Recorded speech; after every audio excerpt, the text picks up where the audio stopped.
White bean of bugs. Yeah, the spirit come out, I'll tell it in here.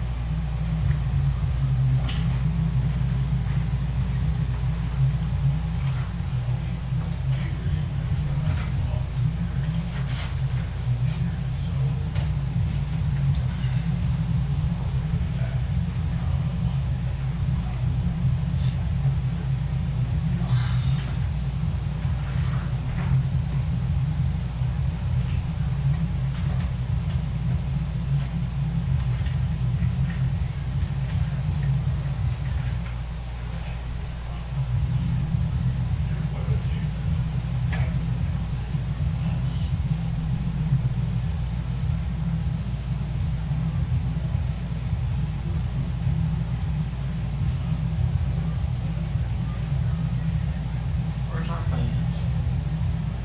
We're gonna be slim to none tonight. Why you say that? Where's our school at? Was that it? Right over there? Or was that the public school? I'm not really for sure. I'm not sure if their school is.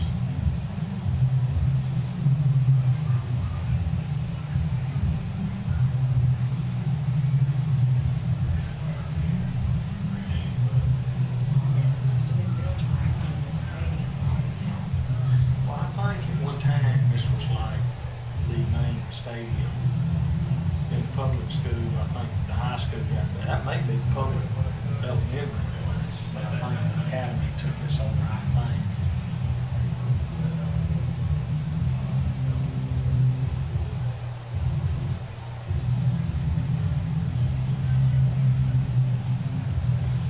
You know where I feel like I'm back at? Where? Jackson, Maryland. It ain't that bad. That was pretty bad. Yeah, but it ain't that this bad.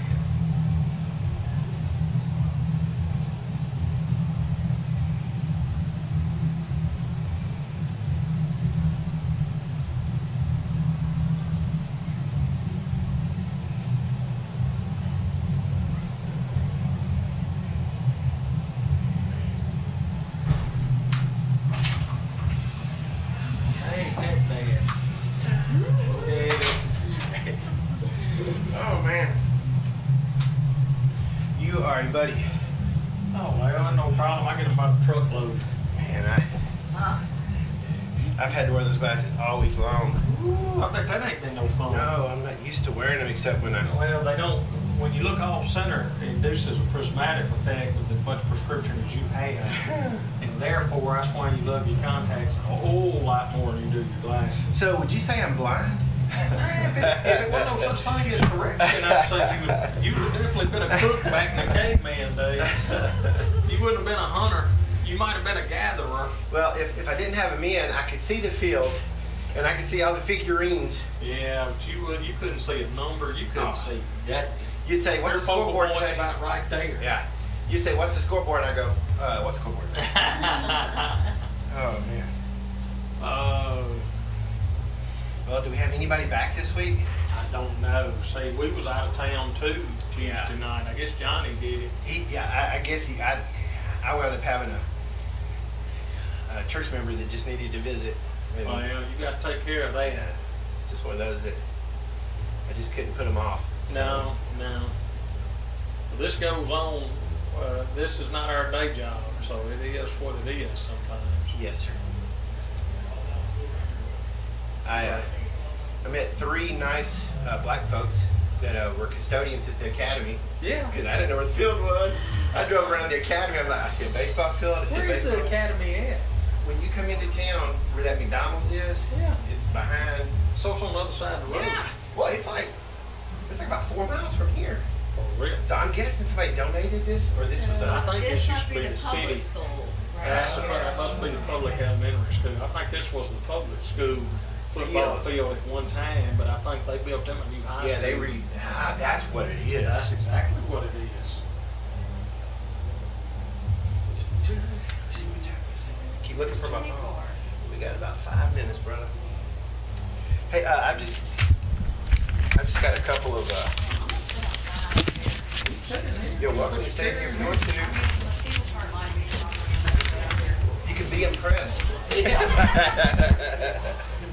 Or lack thereof. Yeah. I got you a roster for them and for us right there. Good. And there's a defensive sheet if you have time to do it. I know that the last couple of times we didn't have a chance to do anything, so. I had been doing the PA and the junior high game. There you go. Call Hill Oak Grove most of the time. They told me to hit a button for the national anthem, and I did. What's it play? Sweet Home Alabama. No way! Oh my gosh, that's hilarious. They left me up there. I did the prayer as a team of running onto the field because I couldn't find anybody else. But they just left me up there and said, run it. Yeah, that's baptism by fire. Well, Yeah. you know, they probably think, well, Chris is up there, so he knows how it works. But I mean, we don't ever met. No. You know, Chris has got his little hole around the corner. We never see it, so. Well, it's like I said, well, when y'all want to start? Well, they had the meeting at the field. I said, yeah, I know all about that. But when do y'all kind of like snap things off with the prayer and stuff? I said, you know, being a color guy on the radio is easy. If Tracy doesn't work, I just talk occasionally. I don't know how to hook nothing up. I don't know how to do anything. But I was hitting the button, and I did cover myself real good. And I said, well, that was a national anthem for the state of Alabama. Let's try again. I finally got the national anthem going, then I couldn't stop. It played twice. Oh, man, what you gonna do? What a night, brother. That's just that's one of those nights where you just let everybody know you're gonna have fun tonight. And, oh gosh. I didn't have to tell everybody it was my first time. Well, I tell you what, I'll call the action on that end, and you can. Holy cow! We ain't got much of a window. You're right. Man, if they would have extended it to right here, it'd have been almost perfect. If they just, Yeah. they didn't Yeah. ask us, did they? No, never do. Well, what I'll do is I'll have the intro here in just a little bit. Well, when we get started, Mm-hmm. and then I'll just introduce, say welcome. You know, we're in Indianola, Mississippi at Indianola Academy, and you know, talk about pretty night for football. And I'll say we're gonna go ahead and take our first break, and when we come back, I'll be joined by my partner, Chris Walls, and then we'll just kind of do an introduction and then get it going. Because I found out if I don't take a quick break, I'll never know if we're on the air or not, and then we waste 5 or 6 minutes of good stuff that nobody ever heard.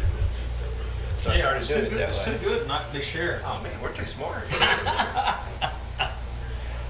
Did you ever get a chance to talk to Coach Herring? I talked to the others, and no, I never said that to anything. I was so mad last weekend. I know you were, buddy. I'm so sorry for you. Oh. I'll be honest, I've still had a hard time believing that ever happened. It sure did. I just He tried to play it off. Well, I was just trying to explain to him the importance of the point. Look, we understand the importance of the point. Yeah. But even tonight, which they're not letting him do it, which I'm glad they're not, they changed snappers again. There's no consistency. You're doing it 3 or 4 times a week. Yeah. You're not setting yourself up for No. success. no. And I understand that ain't all their fault. I get it. But you got to understand that ain't all their fault when it don't go right. You know as much as anybody. If you're a kicker, well, you've got steps. You count your steps. You count everything. You count the snap. You know how fast the snap's coming back. 10 repetitions That's a day. it. That's every day. Yeah, and if you change snappers and holders, you're throwing everything And out. everything is off. Everything is off, and it's just too much turnover. I mean, I don't know I ain't never seen teams think good like this.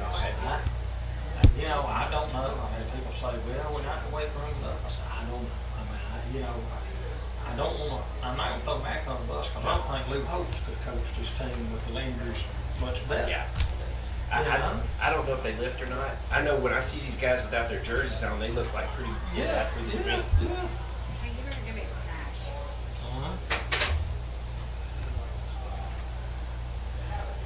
What you need? Make sure you get a hot dog now. Sometime tonight. He's got to have his hot dog. Yeah, halftime. I better give me $5 more. I ate so much pizza a while ago, I don't know if I can handle it. Can you hear me okay? Yeah. Okay, good. I was making sure.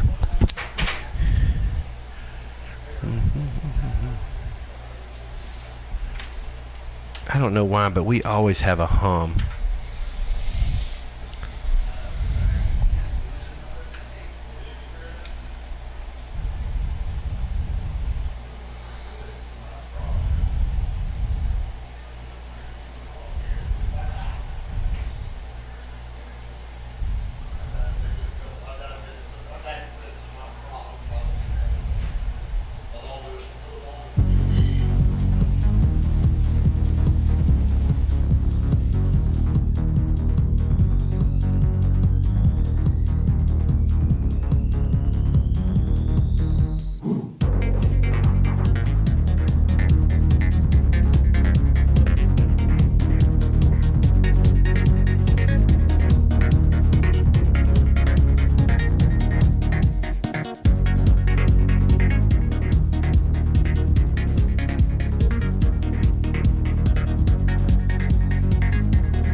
It's time for North Delta Green Wave High School football on Undefined Radio.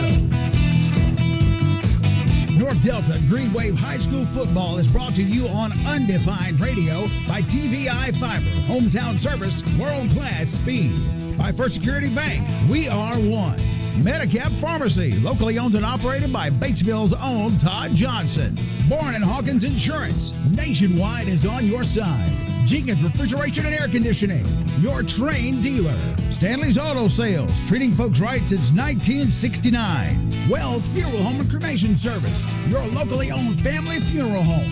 Batesville Tire and Muffler on the corner of Highway 6 and Eureka Street. Smith Murphy, the man with two last names. 2020 Eye Care, where your future suddenly became a whole lot clearer. And Caldwell Insurance, it's time to insure. And now it's time for North Delta High School football on Undefined Radio.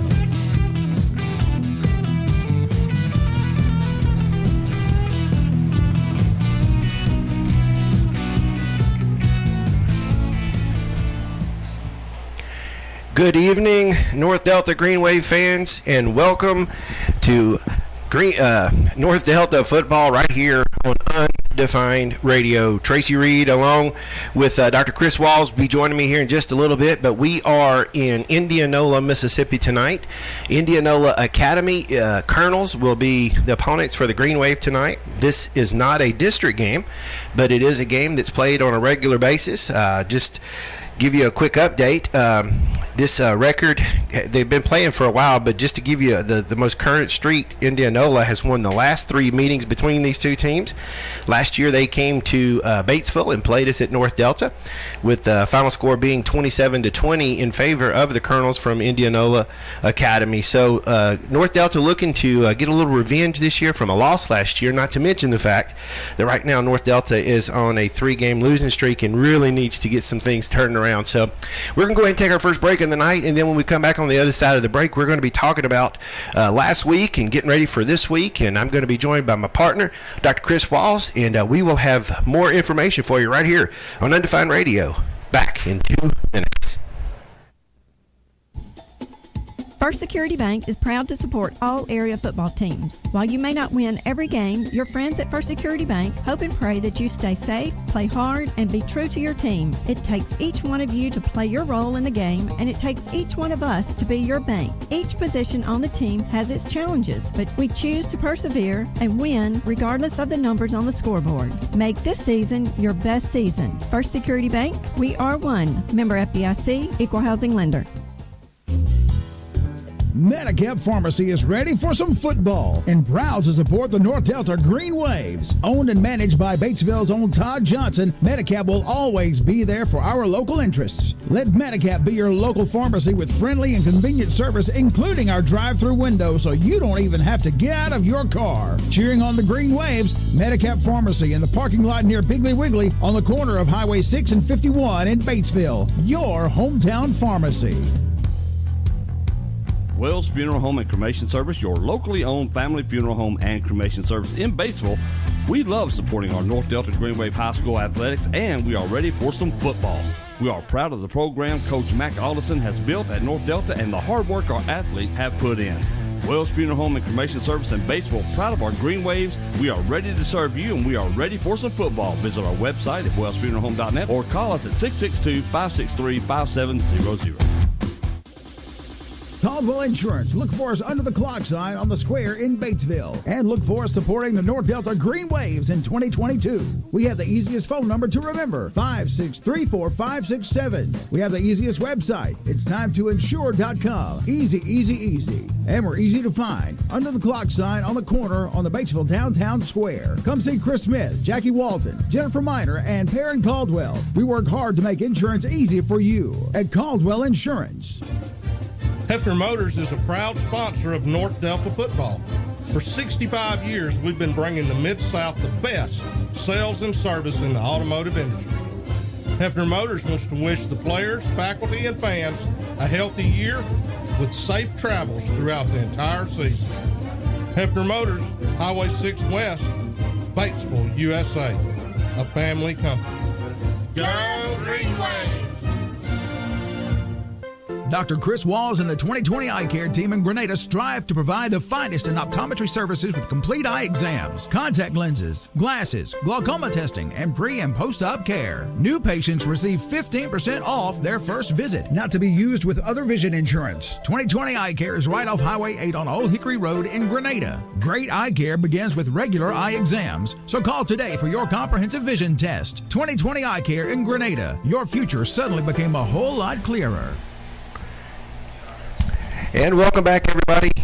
Tracy Reed, Dr. Chris Walls, and we are in Indianola, Mississippi at Indianola Academy as we get ready for some Friday night football here for the North Delta Green Wave. And Dr. Chris, it's homecoming here. It's homecoming, Tracy. It certainly is. They're announcing the maids, and I guess I don't think they're doing their official ceremony, but apparently they announce them before they sit down. So got that going on. It's a good night for football. Oh my goodness! For sure. Oh my! I didn't see the temperature, but I'm guessing somewhere in the 70s, upper 70s probably, and the sun's going down, so it's going to be perfect. No sunlight in anybody's eyes, and like we said, homecoming. So Indianola's going to have a little bit of extra oomph as nobody wants to lose on their homecoming Absolutely. night. So North Delta comes in, and I mentioned this at the intro, Chris, and I knew we'd talk about it, so I didn't hit on it too much. But boy, we need a win tonight, brother.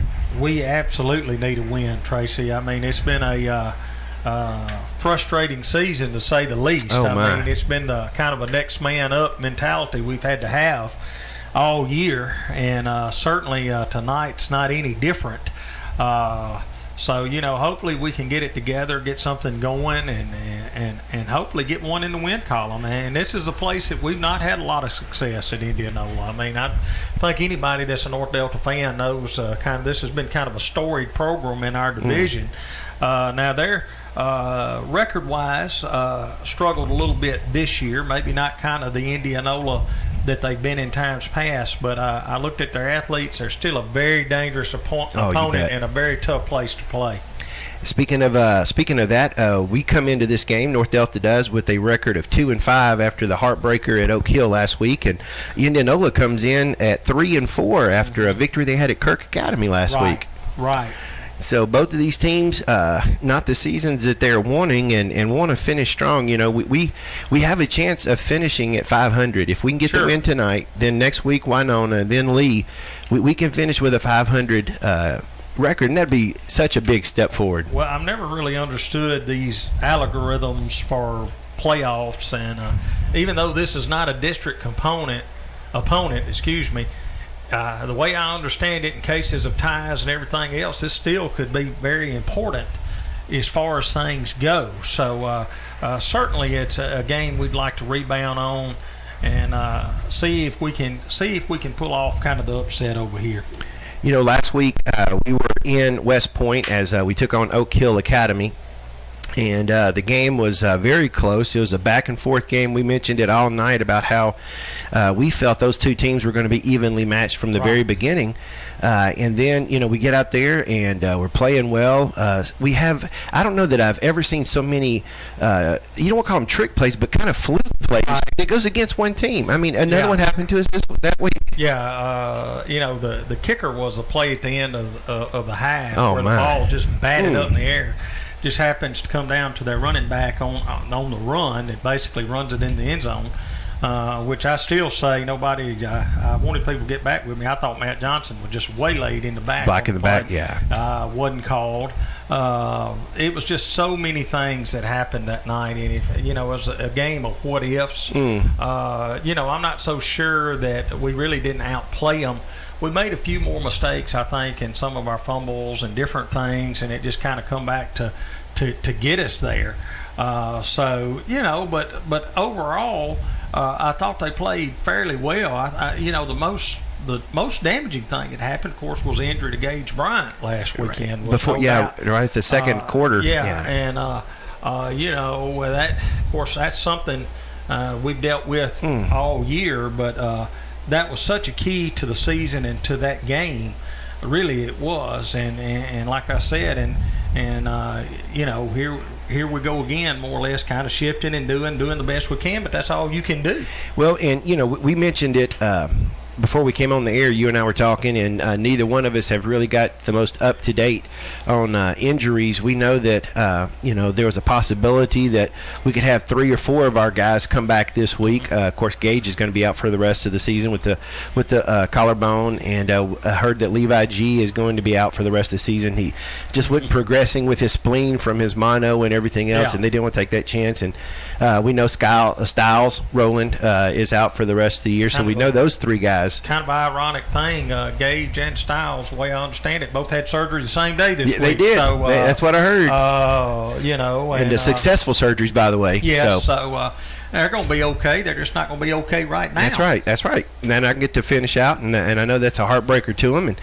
But there was rumors, circulating early the week that Lewis might be able to come back for this game. There was some thought that, oh goodness, I just went blank. Some of our other guys who are hurt that I just went blank on that could be coming back this week. And so, we want those guys back. But let's take just a moment, because I don't want to step this and miss this. But let's talk about Trey Drumheller for just a second. Trey transferred in at the beginning of this year. Trey has stepped in and taken on so many different roles.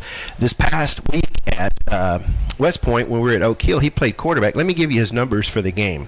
He had 12 carries for 96 yards and a touchdown, and then he was 6 of 11 passing for 109 yards and 2 more touchdowns. So Trey had a fantastic game. And did a great job of putting us in opportunities to win. And, that's what I love about this team, Chris, is we've had so many injuries, but we've had so many opportunities for guys to step up.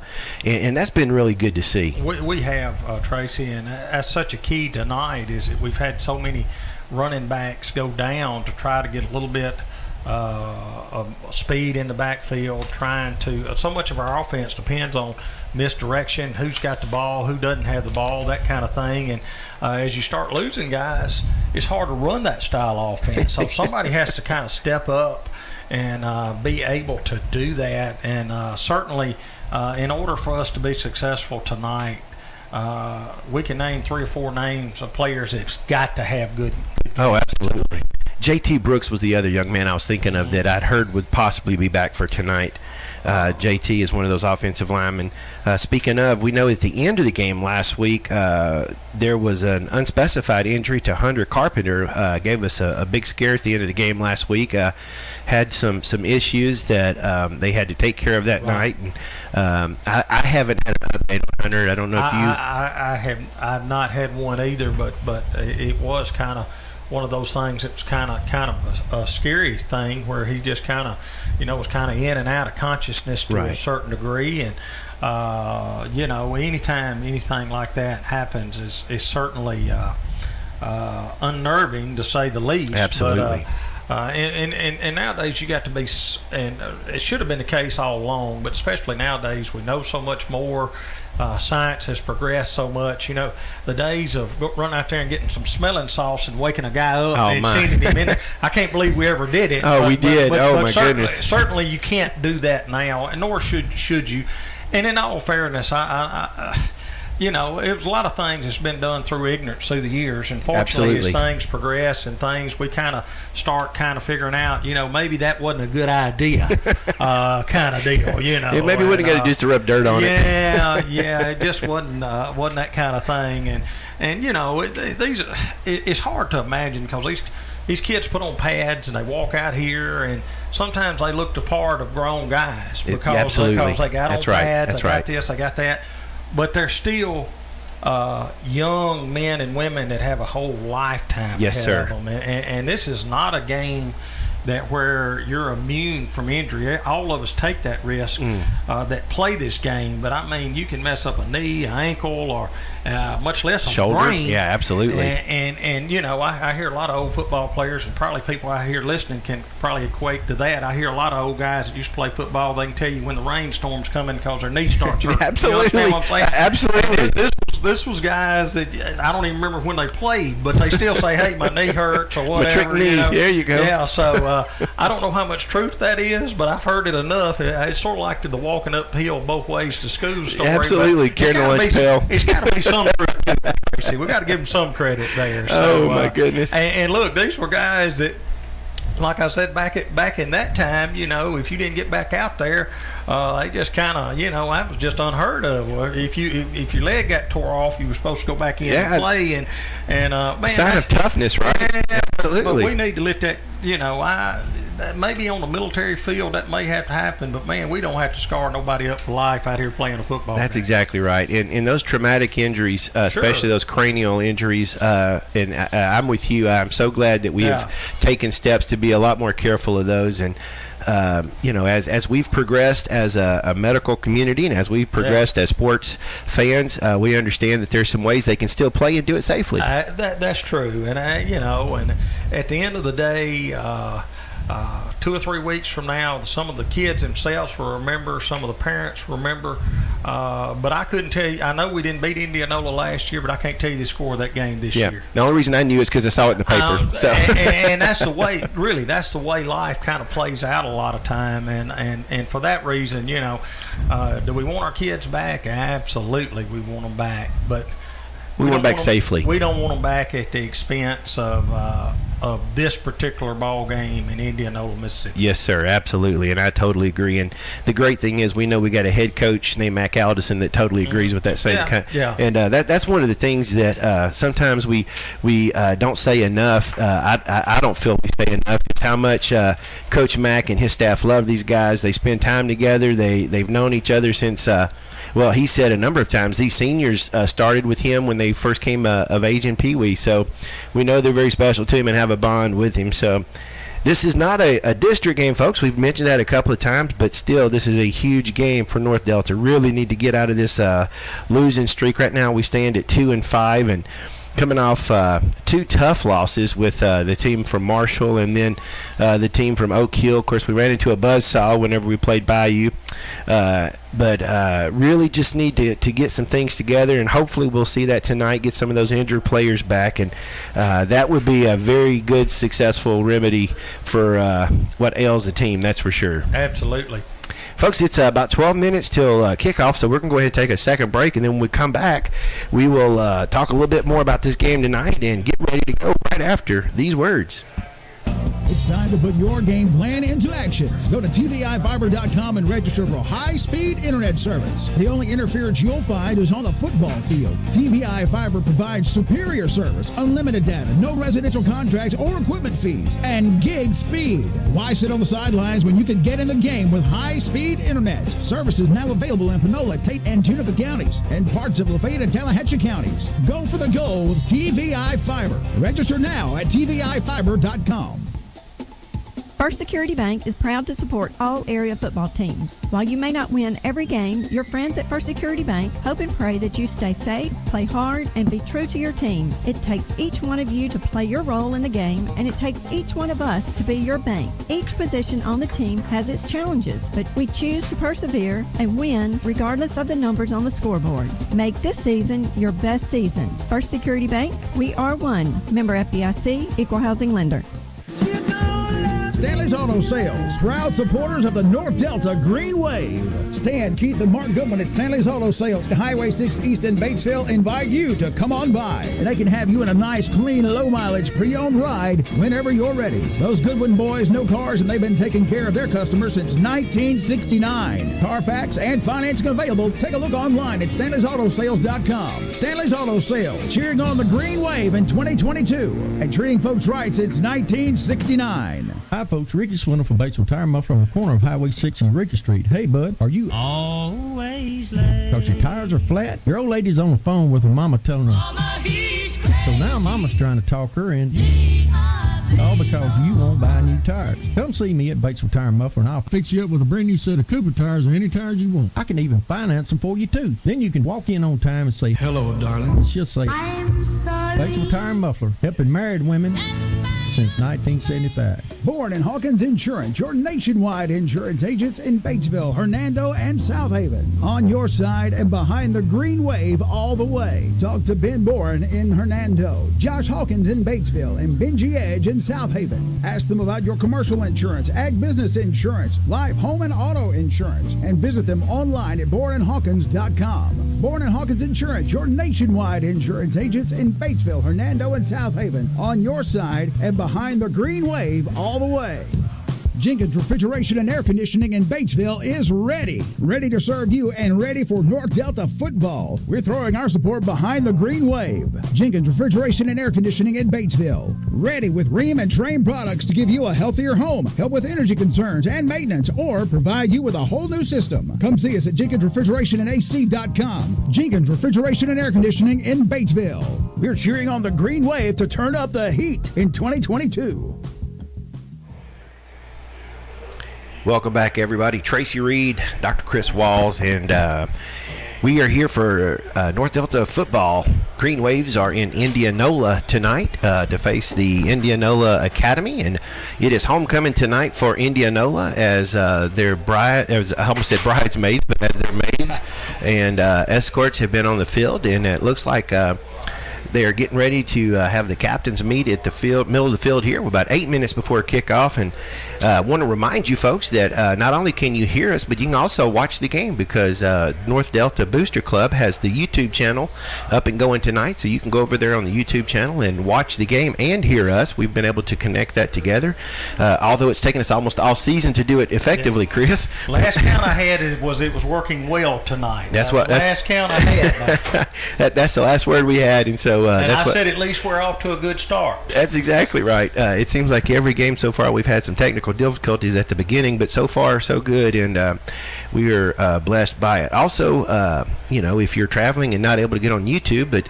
you can download the Undefined Radio app, and you can download it on your smartphone and download it and punch Friday night, and you'll be able to pick up this game live as we're giving it to you. And if you want to do it on your computer, you can go to the website, undefinedradio.com, and find Friday Night Lights and download the game there, listen to it. Also, we have the archives there of the former coaches' shows and the former games that have been played, so you can go back and listen to those.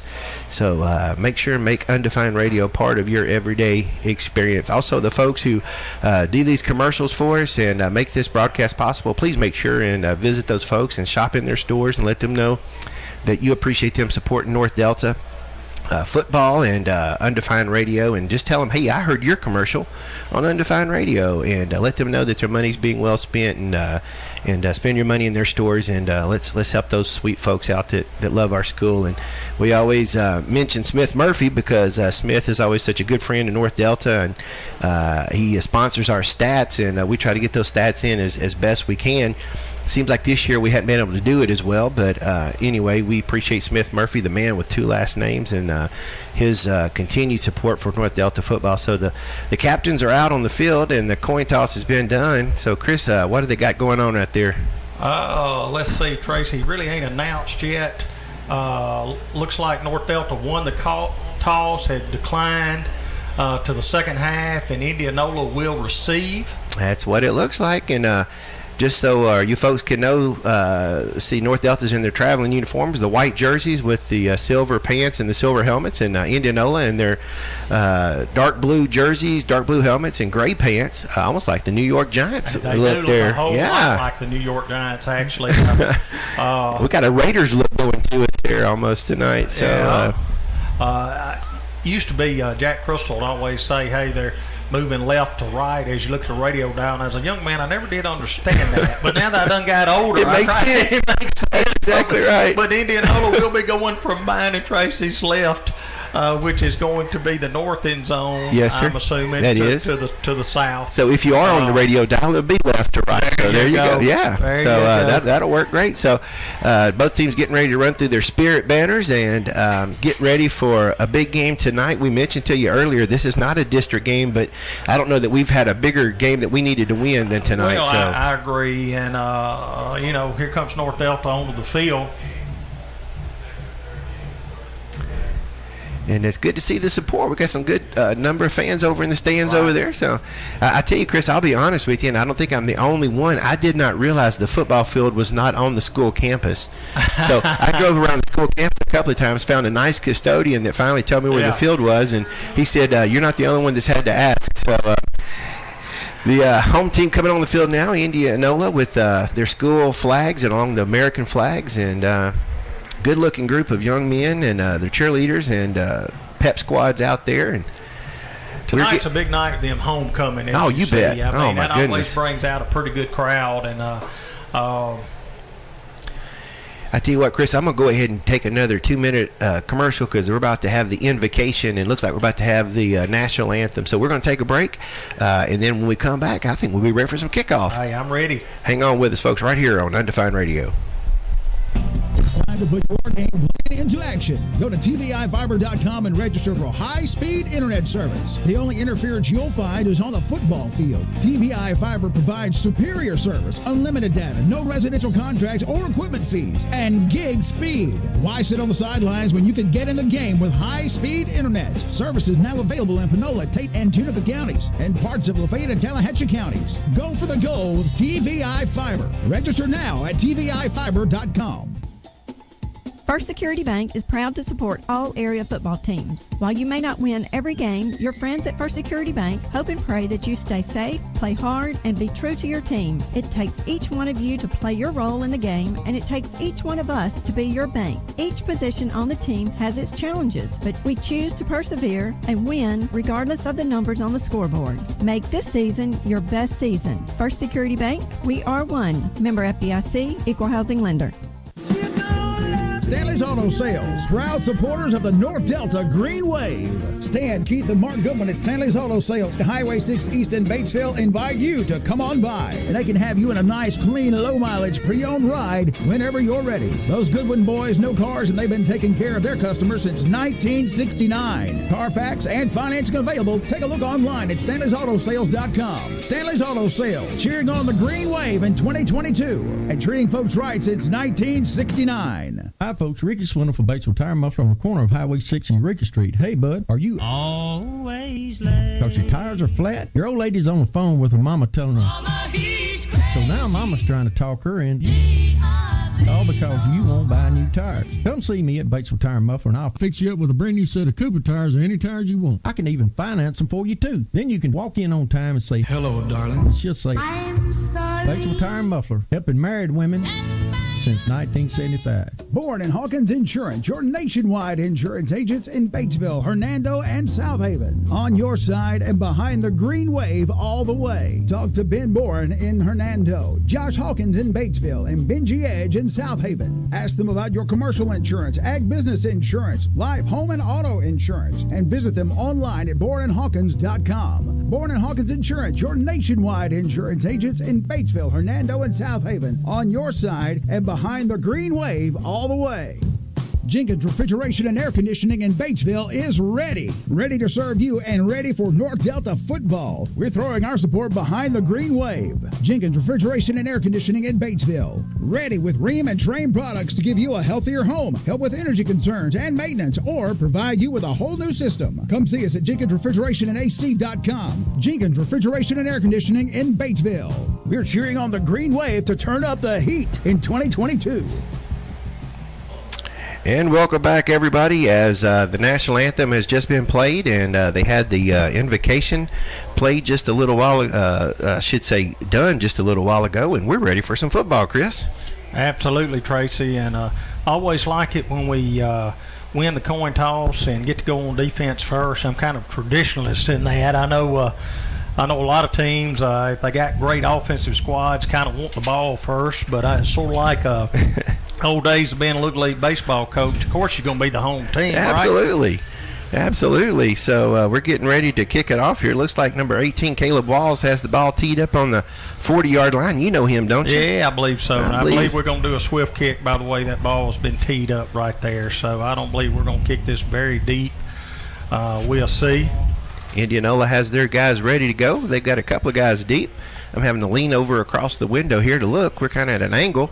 It is going to be a nice squib kick, takes a nice bounce, and have a little trouble with it, but Indianola does come down with it. That's a good kick. Yeah, if he got it just a hair higher, I thought we was going to bounce it off of him and maybe get a turnover, and still kicked it deep enough that we, like to have maybe got another 5 or 6 yards downfield. Guy went way up in the air and got that ball, though. He did. Nice play there by Indianola, so they will start 1st and 10 on their own 40-yard line.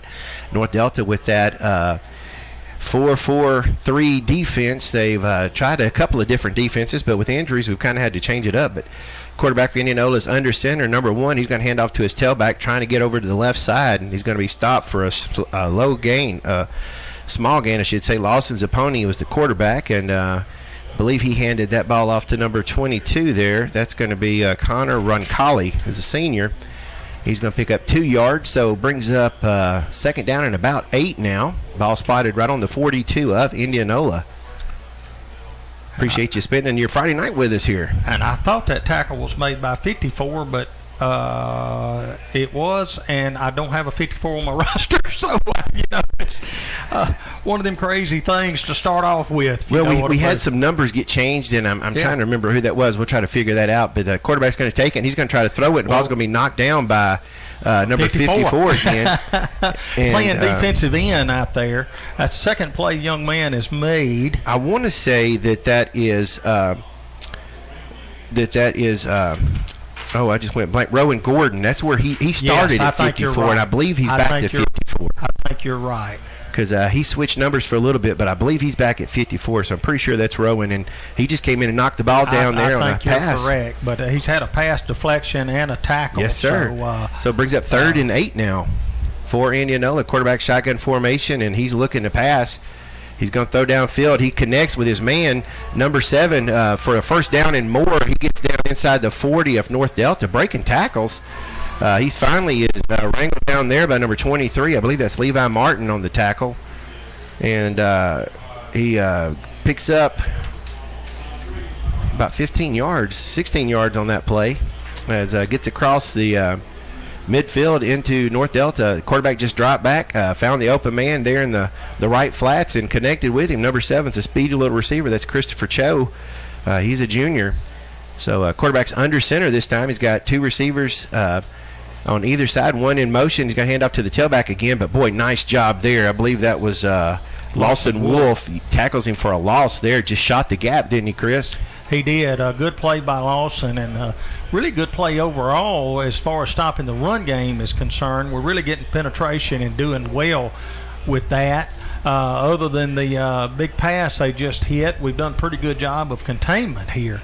2nd and long here, definitely, I think, a throw-in situation. Yes, sir. So, that was a 20-yard pass earlier. I didn't give the young man enough credit. So it is 2nd down and 11. Lost a yard. Lawson Wolf on the tackle behind the line. Quarterback Zapponi is under his center. He's got a fullback and a tailback behind him, man in motion now. He's going to turn, hand it to the tailback, trying to find some room up the middle. And that's number 23. I believe that's Levi Martin again leading the charge there on the tackle, helped out with a host of guys. That's Wolf coming up off the bottom of the pile again there as Lawson helps out. So big 3rd down here, Chris. It's going to be Absolutely. 3rd, about 6 after they get the change set.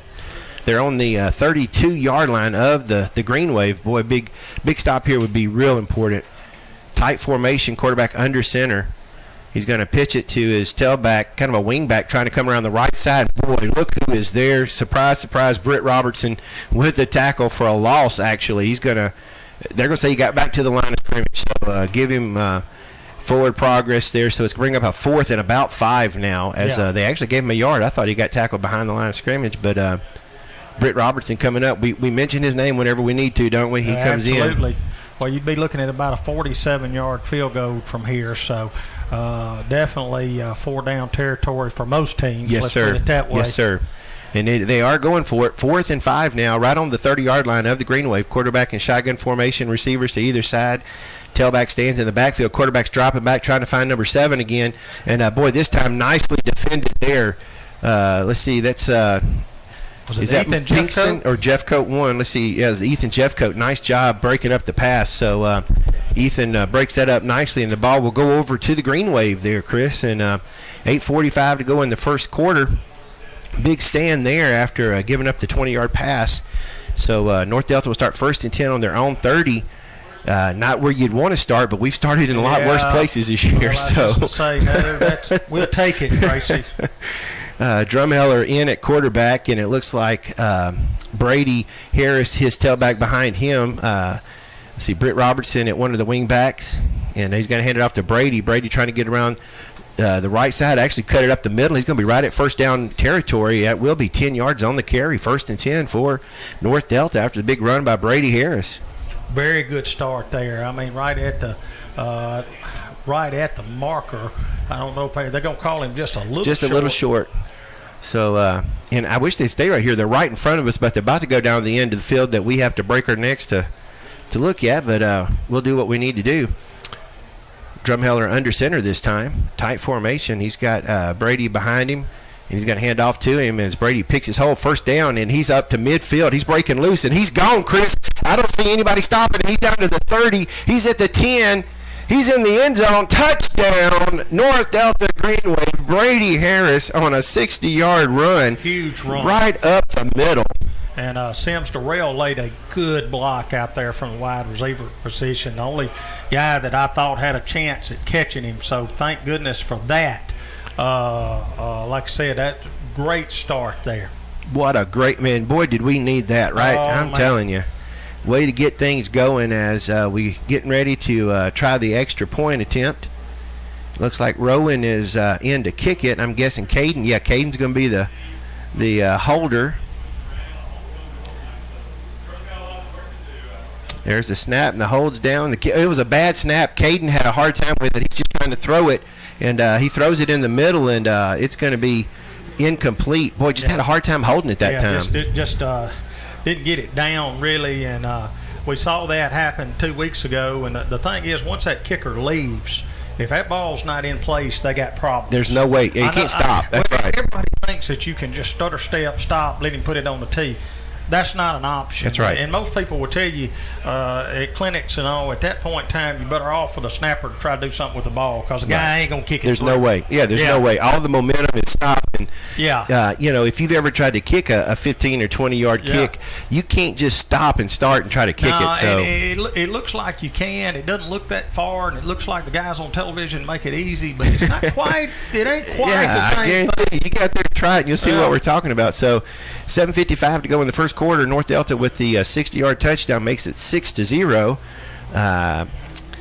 Looks like Caleb again getting it set to kick off. Boy, he did a nice job on the first one. Looks like Indianola's moving their guys up a little bit, trying to I think it scared them a little bit that first time.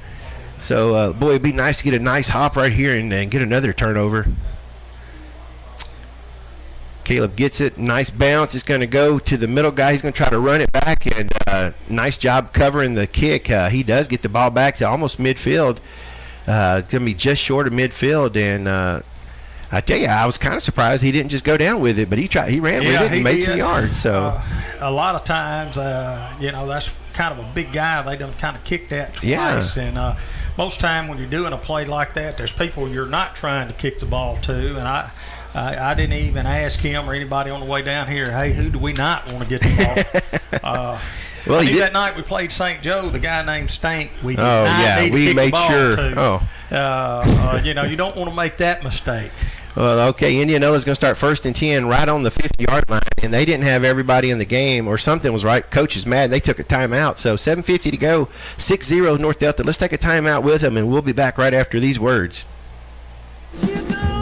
Stanley's Auto Sales, proud supporters of the North Delta Green Wave. Stan, Keith, and Mark Goodman at Stanley's Auto Sales, Highway 6 East in Batesville, invite you to come on by. And they can have you in a nice, clean, low-mileage, pre-owned ride whenever you're ready. Those Goodwin boys know cars, and they've been taking care of their customers since 1969. Carfax and financing available. Take a look online at Stanley'sAutoSales.com. Stanley's Auto Sales, cheering on the Green Wave in 2022 and treating folks right since 1969. And welcome back, everybody. Tracy Reed, Dr. Chris Walls. Indianola, Mississippi is where we are tonight with the Green Wave. And the Green Wave has struck first with a big 60-yard run by Brady Harris, makes the score 6-0, and kind of had a rough snap, and so not able to get the extra point down. But Indianola now is starting with their second possession of the game. They went 4 and out the first time, and they will start right at midfield. And so, they're excited about that as they come to the line. Their quarterback Zapponi's under center. He's got receivers to both sides of the field, man in motion now in the backfield. Hands off to his tailback. Boy, he is hit hard in the backfield. Lawson Wolf is having a game, folks. He knocked him down about 3 yards behind the line of scrimmage. He really did. Oh, my goodness. He came in mad. I don't know. Somebody stole his lunch or something, but Lawson came in mad that time. So penetration has been there tonight. And that's kind of where you want to get a team, is in second and third and long. Yes, sir. This team's got 2 real good wideouts, and quarterback looks like he can deliver the ball. So we're going to have to kind of I got a feeling we're fixing to get to see that on this play. I kind of think you're right, as they're spreading it out a little bit. Quarterback's in shotgun formation. He's got a couple of guys in the backfield to help protect, and he's going to look downfield, and he's going to try to hit a man across the middle. Intercepted. Ridge Alderson with the interception, and he's past midfield. He's going to be a flag, though, about the 40, but Ridge is going to run it down to inside the 25 to about the 24. I'm not sure if that's going to be an illegal block or what. Normally it probably is about midfield, but Ridge Alderson with the interception. Like I said, he got it down inside the 25 to the 24, but there are flags on the North Delta on the Indianola 45, and that's normally whenever you're running that interception back is when a block in the back happens. Well, I'm going to tell you this, Tracy. They were trying to set up a screen pass right there. We had great penetration, been attacking all night. That line come through too early. Quarterback didn't take into effect that Ridge stayed back. He literally threw it right to it. Ridge reached up and caught it, and it is going to be a block in the back against the Green Wave, Chris, so we'll take us back across midfield to our side of the field. We'll still take it. Hey, excellent field position. We're right on our own 44-yard line, and so the first turnover of the night goes in favor of the Green Wave, as that defense is showing some stoutness already tonight. Got to capitalize. Absolutely. You're the underdog kind of on the road. Yes, sir. Got to capitalize. Drumheller under center, and he's going to hand it off to Brady again. Brady's going to hit the hole hard. This time they're going to stop him for a small gain. He's going to pick up almost 2 yards as he gets back across the 45 to about the 46.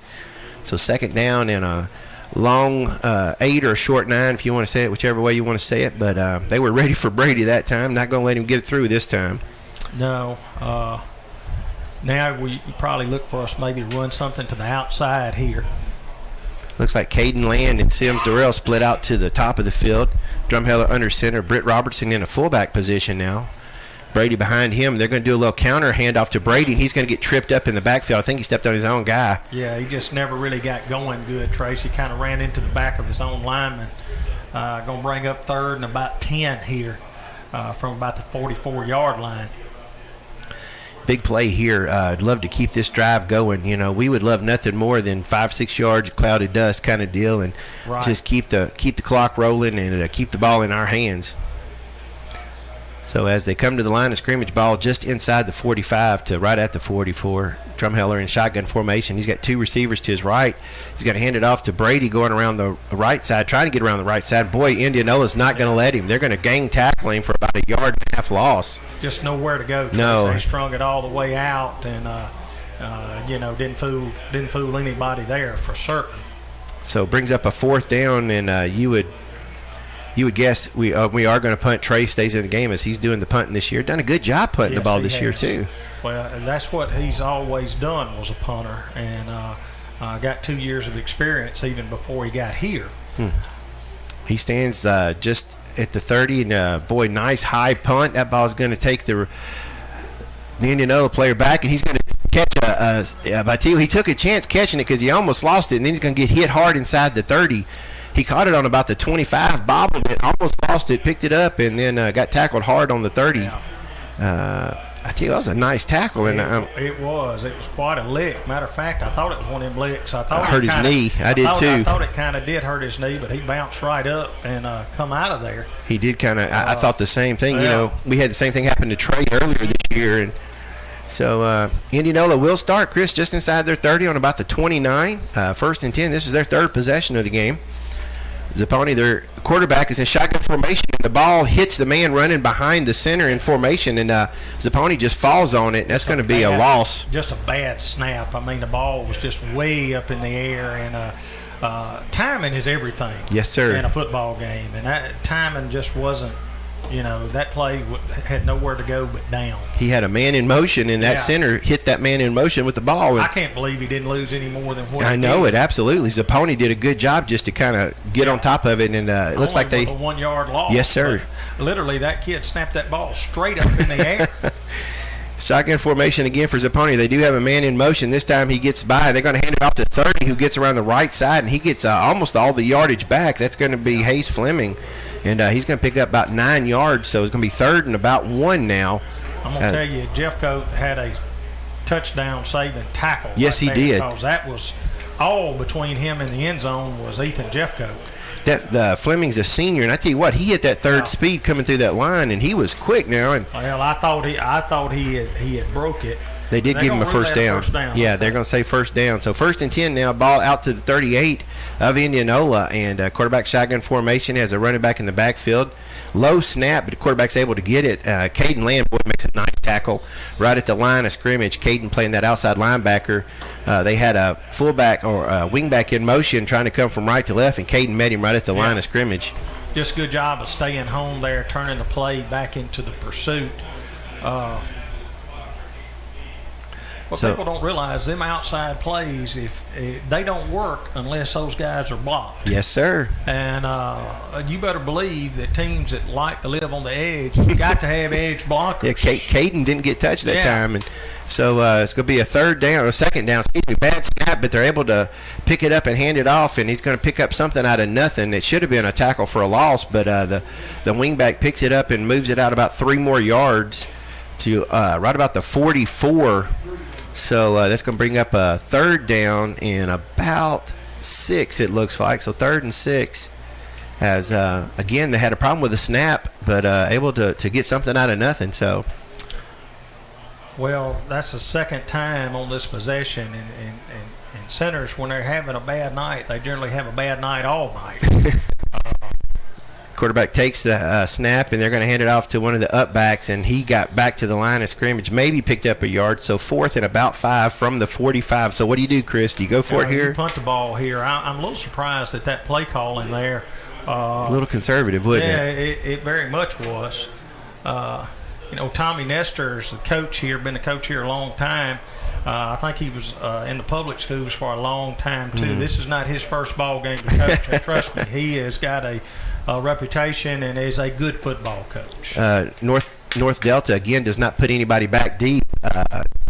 And the punter's going to kick it, and the ball's going to hit and take a Indianola bounce. Boy, it took a big Indianola bounce. It's just going to go down to almost the 20-yard line as it hit about the 30 and took a 10-yard bounce. And I'm not sure if Coach is just worried about people getting hurt or not making a good catch, but last week we did the same thing. Yeah, I don't know either, Tracy, but we made that young man's stat line look a lot better. Yeah, we did. Yeah, he took a nice big bounce. Yeah. So with 2:10 to go, Chris, in the first quarter, North Delta still leads 6-0. We'll be 1st and 10 on our own 21. Boy, the defense has done a nice job. We forced 2 3-and-outs. We've intercepted the pass, but we've only got 6 points to show for it right now. So and there's going to be I'm guessing we broke the huddle with 12 guys. I don't know. Yeah, we got 12 guys on the field. There goes one of our guys off the field. The back judge says, let me count one more time, and sure enough, he got 12. Well, I don't know why they're so strict about that rule. Yeah, really. I mean, what's one guy going to do? Come on. We wasn't planning on using him. He was a decoy anyway. Yeah. All right, so it backs up 5 more yards. So 1st and 15 now. Ball inside the 20 down to, let's see where they got it. Right on the 16 almost. So, the umpire stands behind the offense. Normally he's behind the defense, but he's standing behind the offense tonight. Back with the referee. So Drumheller's going to take the snap, hands it off to Brady, and boy, he got met at the line. I'm not sure he didn't lose some yardage. He did lose some yardage. It was already 1st and 15. Yeah, you're right. You're right. He got right back to the line of scrimmage. Yeah. Thank you. I was noticing the sticks it's back okay. there. So Well, I know it kind of is not our thing sometimes throwing a football, and especially when you're on your own 15, 16-yard line. But I don't know if we got a high percentage something out in flat, but we're going to have to loosen up this Indianola defense. Well, Trey threw for 109 yards and 2 touchdowns last week. So Sims was his target last week, but this time he's going to do it, hand off to Britt Robertson, and there's going to be a flag, and it's got to be illegal motion because it happened before the play. Britt was lined up in that H-back, wing-back, and was going from left to right, and I guess he moved before the ball was snapped, or somebody did, because we're backing it up 5 more yards. Chris, we've talked about so many times that we cannot afford to get behind the chains like this. Well, it's the little things a lot of times that beat you in a football game sometimes, and like I said, now you're kind of getting into a position where you don't even have many pass plays that could possibly get a first down. We're 2nd and 19 right now from our own 11. Looks like we got a player who's got some blood on his arm, so they're going to have to check out of the game till they can get that cleaned up. Referees paused the game for a second. So 1:28 to go in the quarter. North Delta leads 6-0 after we were not able to get the extra point. 2nd and 19 from our own 11 as we started on the just almost outside the 30, but we've had almost 20 yards of penalties. Defense is playing real good tonight. Yes, sir. Offense has looked good at times, but they're really coming in. Coach Nestor's really bringing everybody here. And Drumheller's going to do a quick pitch to Brady, get around the outside. Brady does a good job, just lowers his head and picks up about 6 yards. It's still going to be 3rd and long, and looks like player slow getting up was one of the guys from Indianola. I think he's the one that tried to tackle Brady, and I think Brady tattooed him pretty good. So 3rd and right about 14 as he picks up about 5 yards on that carry. So if we can just get out from under our own shadow of the end zone, that would be nice. Under 1 minute now to go in the first quarter. 3rd and 14, picks up 6 yards on that carry. So Drumheller shotgun formation. He's got 2 receivers to the bottom of the field, and he's looking to he's going to keep it RPO, and he kept it. And I thought he was going to break loose there for a second. He got tackled after he got back to the original line of scrimmage, but he almost broke it. So he did. Kind of, I thought he had handed the ball off, and I think you did too. I did. And I'm not so sure that we might not have got a little bit more if we'd have handed it off. Well, it's 4th and 11. Chris, I didn't mean to interrupt you, but get ready. Okay. It's 4th and 11. Drumheller into punt. He's standing on his own 5. Boy, we need a big boot right here. And he gets a nice high punt. Let's see if he'll take a North Delta bounce. And it does not. It just kind of stays. Then it kind of takes an Indianola bounce. It's going to be great field position. They'll start on North Delta's 41. Go ahead, Chris. You were going to say something. Well, snap was just a little high there. Drumheller did a good job kind of going and getting it. And these punters, they're sort of like these quarterbacks. It's a timing thing with them, too. And sometimes they have to go down real low or up real high. Instead of really being able to step into it and really put it out there, your job then is to get the thing off. And I think that's kind of what happened, which he did a good job of getting it off, of course. But still, I'm just enjoying being a color man, Tracy. Last night they bumped me up to the junior high game, and I'm sure people that are out there listening remember they told me to hit this button for the national anthem, and when I did, it played Sweet Home Alabama. Now, that is not my fault. I'm going on record tonight. But being the color guy is much easier. Much easier. Well, folks, we just finished the first quarter. That's By the Numbers, brought to you by Judge Smith Murphy, the man with 2 last names. And Judge Smith Murphy, appreciate him and his support for North Delta. We had a good first quarter there for North Delta on the big 60-yard run for 6 points and held Indianola to 3 3-and-outs and a turnover. So that's our numbers from the first quarter. Getting ready to start here, Indianola lines up on the 41 of North Delta, and they're going to pick up a yard, it looks like. Quarterback just turned around and handed it to his tailback. And nice job there is number 23 for North Delta. That's Levi Martin in on the tackle. So 2nd down and about 7. I guess he got 3 yards. Didn't look like he got 3 yards, but I guess he did. Either. Apparently they got a better push, and I thought they did too. And we are at an angle as they get down on that end of the field. They're going from our left. If you're looking at the radio dial, they're going right to left, and so they're just past us there. So 2nd down and 7. Quarterback's in shotgun formation this time. He's dropping back and looking. Nobody. He's going to be sacked. Boy, big-time defensive play there as Rowan Gordon, number 54, just comes in with a big sack. Rowan doing a nice job out there as he's going to lose, about 5 yards on that sack, Chris. Defensive backs. Boy, did we not need that. Yes, sir. Defensive backs doing their job. And the quarterback's a tall fellow, number 1 is. That's Lawson Zapponi. He is a junior, and I'm going to say he's in the 6'2", 6'3" range as a good-looking athlete. Wears number 1, but that time he was wearing Rowan Gordon as he went down on the sack. Well, I'm going to tell you this right now. We've got to hold here at 3rd and 15. 3rd and 15, big down here. Quarterback's dropping back. He's under some pressure. Boy, he tried to set up a screen, and 23, Levi Martin, tipped it at the last minute, knocked it down as they had allowed that defensive to come in at him. So I'm telling you, they love that little screen pass, and that's through an interception first time. And I'm going to tell you what, had we not deflected that ball, I'm afraid that was going to be a big game. It was, because our defense got sucked in. I agree. We need to be careful. Yes, sir. We'll see tonight that's part of their game You plan. betcha. And that's coming back. Yes, sir. Anytime you've thrown an interception and you're still going to it that much, they got faith in it. Levi Martin with the tip. Boy, bat snap here on the punt, and I don't think he got it off because he got down on the knee, didn't he? Down on the knee to block it up, Tracy. He sure did.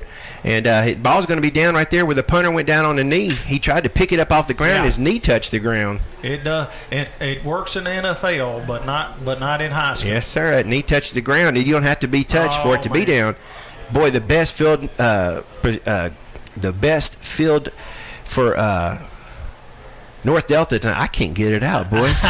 I'm telling you. I'm gonna say our field position. There we go. Look, my other son was a punter, and we had this happen in a big game several years ago. Your instinct is to go down like a center fielder to block that ball up. Drummiller's going to take the handoff from under center. He's going to hand it off to the first man through, and that's going to be Britt. And he got back to the line of scrimmage, and that's about it. This field position that I kept trying to get out of my mouth a while ago is going to be inside the 45. We've got to take a chance on trying to move the ball downfield here on their side of the field. Right. We got to do something to kind of loosen this defense up right here. Well, you want me to call it? I'm gonna call Ridge Allison right now for a little right behind the tight end up the seam. Tight end up the seam. See if we can get it right here. Drumheller's going to fumble the snap, and that ball is underneath everybody. I think we actually fell on it, and we did, luckily. Trey never got the ball that time, and one of the offensive linemen for North Delta, I believe that was number 53 that fell on it. That's J.T. Brooks. Good to have J.T. back. But that set us back because now we're at 3rd and 13, and we're kind of squandering this field position we had. First night that we've had field position on the other team's side of the field in a minute, and 3rd and 13 now. We're on the 46 of Indianola, and looks like we're spreading them out this time, Chris. Drumheller's in shotgun, and he is going to look to pass, and he's trying to find somebody. He's rolling. He's going to come all the way back across the field, and that's intercepted. Boy, that was a tough thing to do, and it may be running back for a touchdown. That young man's gone. He's down to the 10. That is a pick 6 for Indianola. You know, Trey kind of did the no-no about throwing across the field. Well, he threw across the field, and he really didn't set his feet, and he just threw that ball kind of up.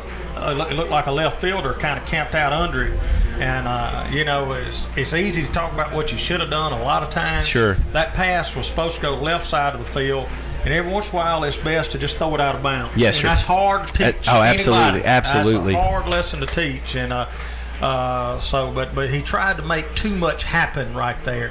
And look, you can't fault anybody for an effort and all that kind of thing. Right. But that's just kind of a lesson about that. Sometimes you can do too much. Yes, sir. That's going to be a 62-yard interception return for Indianola. I didn't even think to get the young man's name who ran it back. I believe it was 32 because I see him with a chain on his neck. And their extra point is good. All right, so it's going to make it 7-6. That was Abel Williamson on the 62-yard interception return. They got a turnover chain, looks like, that he's wearing right now. And extra point was good. I thought we blocked it there for a second, but we, like I said, we just that ball, you got to put them where only your guy can get them. Yes, sir. But 7-6, still very much in this ball game. Absolutely. Well, and you know, being fair to Trey, we've said it before. He didn't start out at quarterback. He's actually only played quarterback a couple of games now, and had a big week last week, doing well. And so he made a mistake, but he did it trying to do a good thing, so he can handle that. So he did. I agree with you, and like I said, the only thing he can do is shake it off. That's we right. got a lot of ball left. Yes, sir. And I'm telling you, Trey Drumheller's how he plays from here on out is going to set the tone. Absolutely, absolutely. Looks like number 24. That is Jeho Seho. That is quite a name. He's the kicker. He's a senior. Ball spotted on the 40-yard line. His last name is spelled S-A-E-O. Hope I said it right for the young man. I'm not sure if they squib kick it or kick it, but we'll see. They're going to kick it the way he kicked that extra point. Boy, that was a nice kick, too. He's going to put it out of the end zone. Mm-hmm. So, boy, you know, that's a nice weapon there, and he puts it out. So, North Delta will be starting 1st and 10 on the – is it the 20 or 25? 25, all right. So, they'll start on the 25. We don't get to say it very much because there's not many teams that kick it out of the end zone. So. No, Bayou Academy's guy and this guy is about the only ones I think we've seen this year. Kirk Academy had a good kicker, but he didn't get a chance to kick very much because we kept him off the field. So the guy at Bayou was exceptional. Yes, he was. Absolutely. And this kid may be too. I've only seen him kick twice, and both of them was fairly impressive. I'll say that. North Delta's going to start 1st and 10 on their own 20. Drumheller shotgun formation. He keeps it, gets around the left side, got some nice blocking. He's going to pick up some good yards as he gets inside the outside the 25 to just about the 29. That's going to be a first down, or right at it, I think. Let's see where they mark him. He may be just a yard short. Yeah, he's going to be just about a yard short. So 2nd and 1 for Trey picking up those 9 yards on the quarterback keeper, Chris. Well, that's what we're talking about there. Bounce back here. That's it. Yes, sir. Making sure and bounce back, and I hope that's what they can do here. So big play there. So brings up 2nd and 1. Ball on the 29 of North Delta. Drumheller shotgun formation. He's going to hand it off to Brady Harris. Brady picking his way up around the front. Still going, carrying some guys with him, but he's going to pick up about 3 yards. So it will be a first down for Brady. Hard runner. All these guys are. They put their head down. That's going to be a first down. I believe that referee's moving the chains here. Yes, sir. As Mr. Waddle would say in Oxford, first down. North Delta. There we go. So 8:07 to go in the half. And, after the big interception return, Indianola takes the lead 7-6. But 1st and 10 for North Delta as they've moved the ball out to the 33. Drumheller's going to take it, and he's going to roll to his right again. He's going to throw it and makes the connection. That's a caught pass there by, I believe that's Jeff Coate, or is that Mike Pinkston? One of them, I can't tell the number, but it's going to be almost out to midfield, and that is a first down. It's going to be a hold right here, Tracy, on North Delta. Oh, it sure is. I saw the flag. I got one official saying hold, and I got one saying illegal motion. So that was Jeff Coate that made the big catch, but it's coming back. I was kind of hoping the illegal motion guy is right, not the hold guy, but we're fixing to find out. Yeah, that umpire's walking it back 10 yards. So I've seen a jersey kind of pop on one of the defensive linemen, and that's what gets them in trouble a lot of times is that, when that jersey dances right there, anybody can see that. They did. They moved it back to the 20-yard line. So what was almost a 14-yard catch that put us to midfield is going to be a 10-yard penalty that backs us up to our own 33. So it's going to be 1st and about 20 once they get it marked here. Quarterback's going to keep it. He's going to get a big hole up the middle, and it closes quickly. He does pick up about 4 yards as he's going to get outside the 20 to about the 23. It was 1st and 23 whenever he started the play, and he picked up 4 yards, so now it's going to be 2nd and 19 as the ball gets out to the 23. That hold must have happened behind the line of scrimmage. Yeah. It's 2nd and a bunch. Yes, sir. Yeah, the first down marker is out to the 48 where we were a while ago when we connected on that pass, but we're 23 yards from that right now. 20 yards from that.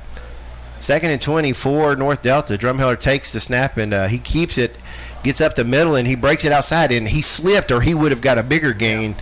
He's going to pick up about 3 or 4 yards, and he could have picked up more if he wouldn't have slipped down. So they're going to be close to, they're almost back to the original line of scrimmage. So it's going to be 3rd and about 14 now. Ball spotted just outside the 25 to almost the 26, almost the 27 actually.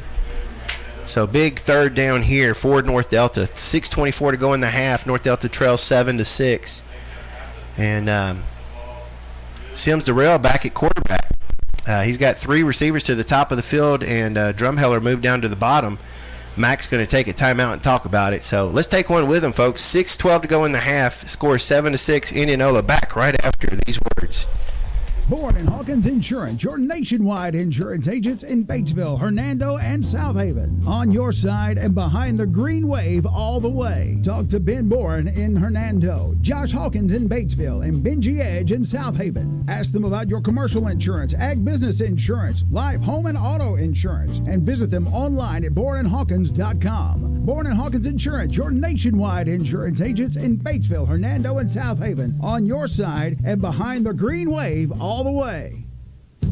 Jenkins Refrigeration and Air Conditioning in Batesville is ready to serve you and ready for North Delta football. We're throwing our support behind the green wave. Jenkins Refrigeration and Air Conditioning in Batesville, ready with Rheem and Train products to give you a healthier home, help with energy concerns and maintenance, or provide you with a whole new system. Come see us at JenkinsRefrigerationandAC.com. Jenkins Refrigeration and Air Conditioning in Batesville. We're cheering on the green wave to turn up the heat in 2022. And we're back, everybody. North Delta took that time out to kind of talk about it. So it's 3rd and 15 now from our own 27. Looks like Drumheller's back at quarterback, and he is under pressure, and he's going to get sacked. He didn't have a chance that time, Chris, as he's going to lose probably 6 yards on that play. If we learned anything, at least he knew he wasn't going to throw it up this time. No, that's true. Play just took too long to develop. Just didn't have the time to develop. I'd like to maybe get some of these guys in the flat, get some space, get the ball to some players in space. Yes, sir. Trey standing on his 5-yard line, Chris, and there's going to be a flag. I'm not sure if it's offsides or, let's see, it's going to be. Well, I can't tell what the side judge just said. A dead ball, illegal motion against the offense. So if we went back far enough on the 17, they're going to move us back to the 12 now. And just for those keeping score, that's going to be about 4th and 35 once they get it set. This time Trey standing on his goal line as he punts. We've done that a number of times this year. Looks like a good snap, and Trey gets the ball. Boy, nice punt by Drumheller. It's going to hit on the 40, take a big North Delta bounce and get out about the 46. Boy, we needed that one. We did. He did a good job. They brought some pressure there, and to be quite honest with you, I wasn't so sure they wouldn't just block that kick. To top it all off, they got a good return man back here. We was able to get the ball out of bounds to keep him from running. Yes, sir. Great job right there to kind of keep this thing in check. That's going to make Indianola start 1st and 10 on the 46 of North Delta. And folks, just to be clear, Indianola's offense has done absolutely nothing against North Delta tonight. That 62-yard interception return is the only points they have, and North Delta's defense has been stout all night. Quarterback is under center. They have a little trap play. As soon as I say that, they got a big run, and this guy may be gone. It was a trap play, and the tailback gets a 42-yard. I jinxed it. 42-yard touchdown for Indianola. Why did I say anything, Chris? Well, it was a fair assessment. I mean, I got to give you credit for that. It really was up until that time. They just did a nice trap. They came act like they were coming right, and the tailback went left, and boy, hit the hole. And they've got a couple of speedsters on this on this team. And just simple, wasn't nothing fancy. Just as you said, just a trap up the middle. That was Connor Roncalli on the run, the touchdown senior. He's a 42-yard touchdown run. So makes it 13-6 now, pending the extra point. And it looked good from here. So with 5 minutes to go, it's all Indianola here in the second quarter. As it's 14-6, and we need something positive to happen here. We need a big play, big run, something. Good field position, anything right now. 14-6.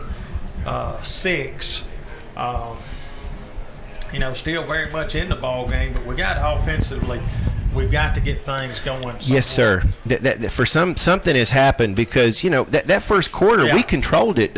Defense held them. The offense moved the ball nicely. But then that second quarter, I don't know if they made some adjustments, if we did not make something right. But the second quarter has totally belonged to Indianola as they've taken the 14-6 lead here with 5 minutes to go in the half. You're right. And, I mean, the best play we had was called back. Absolutely, yeah. Big 16-yard pass play. The young man, Seo, S-E-O, is ready to kick. And last time he put it through the end zone, I would suspect he's going to do it again.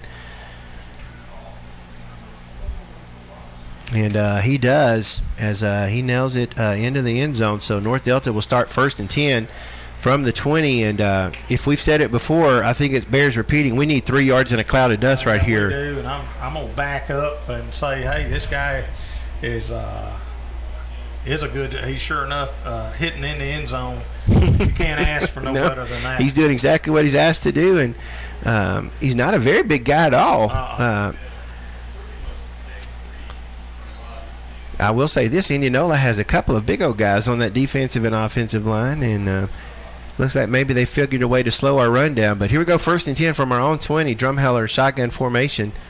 He's going to roll to his right, goes across the middle to Sims Durrell. Boy, tight window. He got it in there, but Sims had to catch it at such a weird angle, he dropped it. Good pass play there. He kind yes, of looked them off. You could tell he wanted to go to Sims, but he looked them off and then went back to Sims and almost threaded that needle. Yes, there, sir. Tracy. Sims had to try to make a sliding catch. It would have been an acrobatic catch, but not able to hold on to it. But maybe that's something we'll put in our memory banks and come back to there. At least make them be honest, right? Sure. All right, so 2nd down and 10 from the 20. Durrell's going to hand it. No, he's going to keep it, and probably should have handed it off because he's going to be tackled for a loss. Boy, number 44, that inside linebacker, came in a hurry for Indianola. I believe that's Lofton Gary. And Trey did good just to get back to the line of scrimmage. Sure, so 3rd and 10 now. Trey just read that RPO kind of deal and thought he should keep it. But hindsight, he probably should have gave it to Brady. Brady may have got a couple more yards on that outside. So 4 minutes and 28 seconds left here in the second quarter. So definitely need to try to move the ball here. Trey's going to take it. A little quick pass out to Matt Robertson.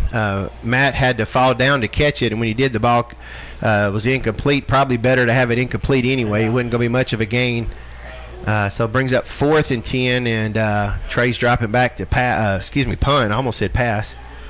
I hope not. Yeah, we need to punt it away, and they got their speedster number 7 out there, the Chow boy, Christopher Chow. And he's a junior standing right on the 50. Boy, Trey needs to boot one over his head. That'd be nice.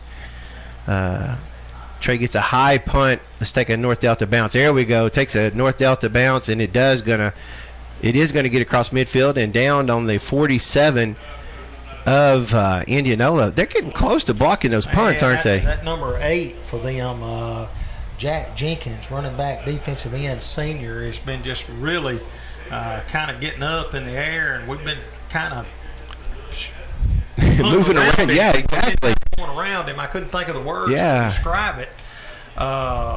Trey did a good job just getting rid of it both times. So Indianola again with great field position we need to put a hat on that young man. Yes, sir. It's 4 minutes to go, and they're starting 1st and 10 on their own 47. So North Delta's defense really just needs to bow up right here and get us a stop. Quarterback's in shotgun formation. He's looking to pass, and he skips the pass out to his receiver. He was trying to throw a little pass out into the flats, and quarterback gets up slow. He got kind of hit in that rib area, and he's moving a little slow as he's not wearing any kind of rib protection either.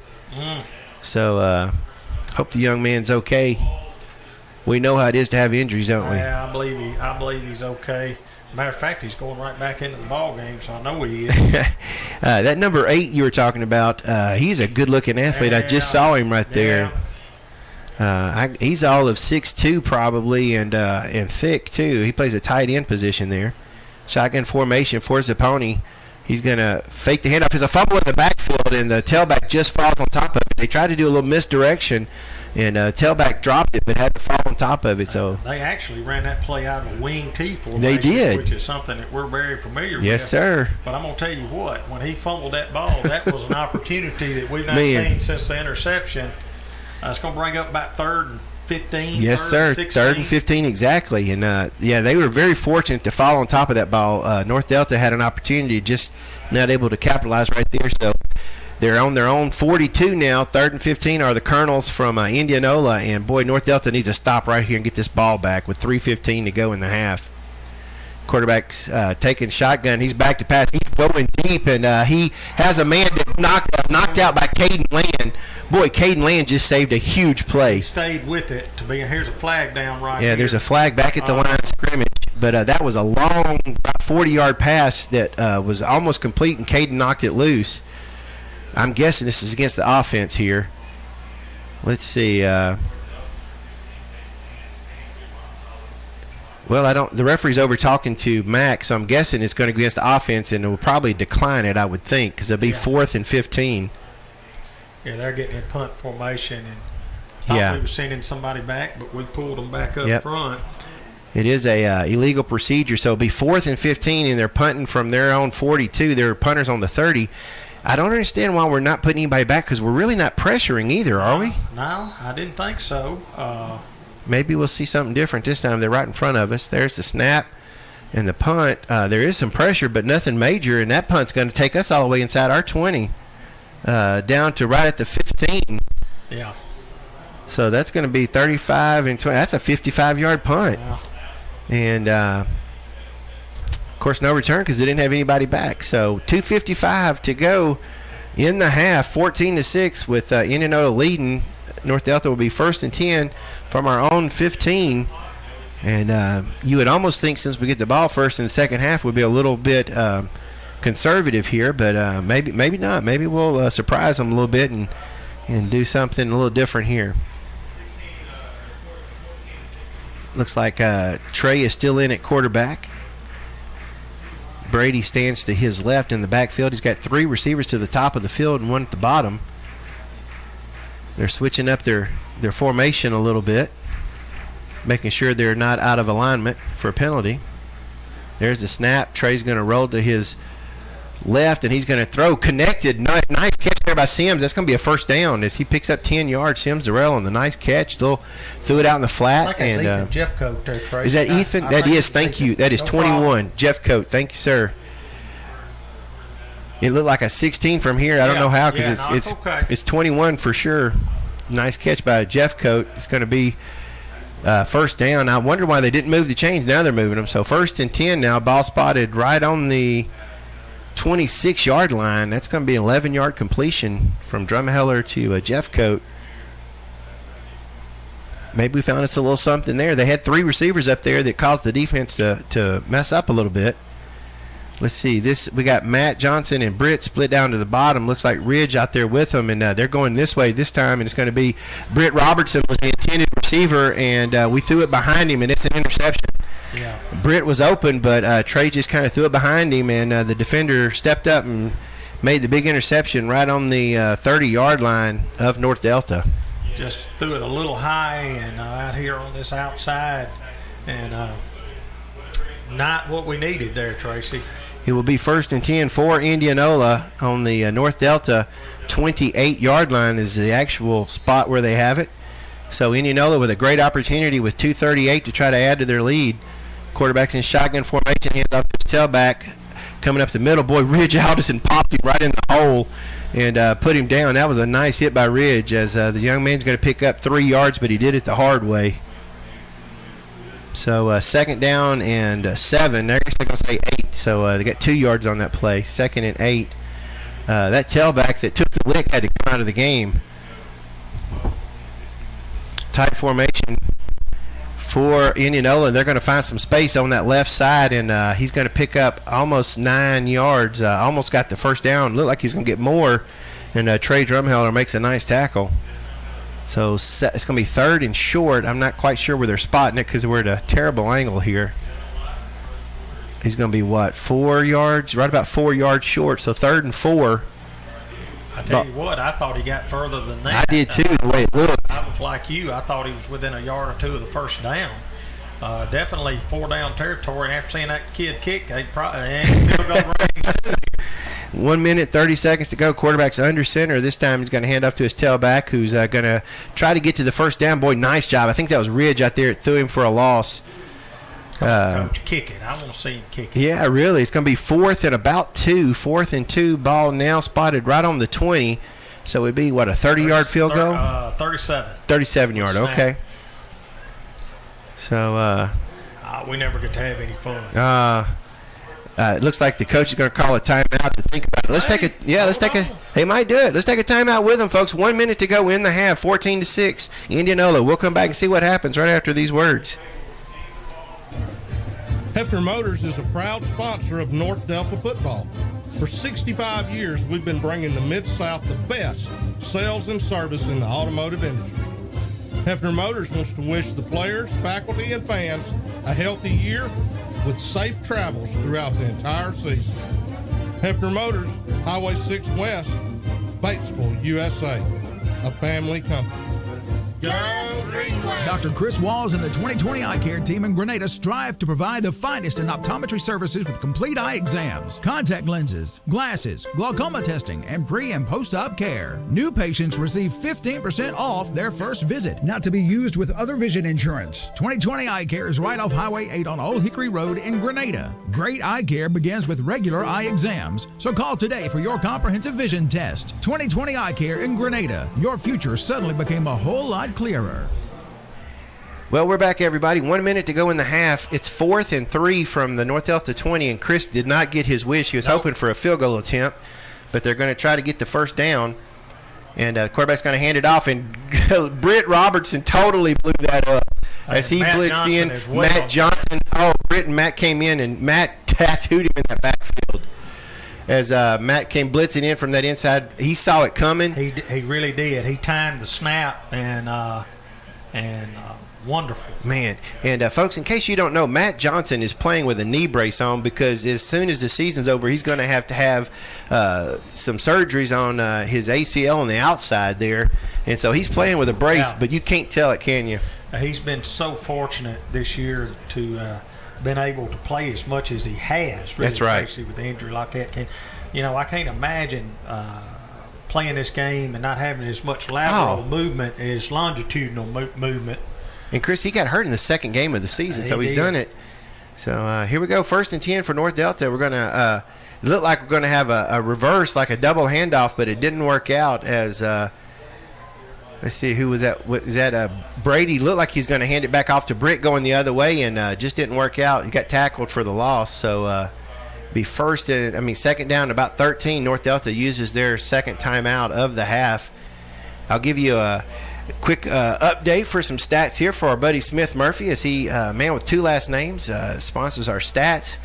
It's first quarter belonged to North Delta. Big run by Brady Harris. Set the stage 6-0 quickly. Then North Delta misses the extra point attempt. It was a bad snap, and then we get into the second quarter and a pick 6 as Indianola takes a 62-yard interception back for a touchdown, makes it 7-6, and then as I was bragging on North Delta's defense, the next thing you know, Indianola rips off a 42-yard touchdown to make it 14-6, and that's where we stand right now with 42 seconds to go in the half. And these numbers brought to you by Smith Murphy, the man with 2 last names. Make sure and tell Smith thank you next time you see him. Here it is, 42 seconds left. For sure getting the ball first and second half.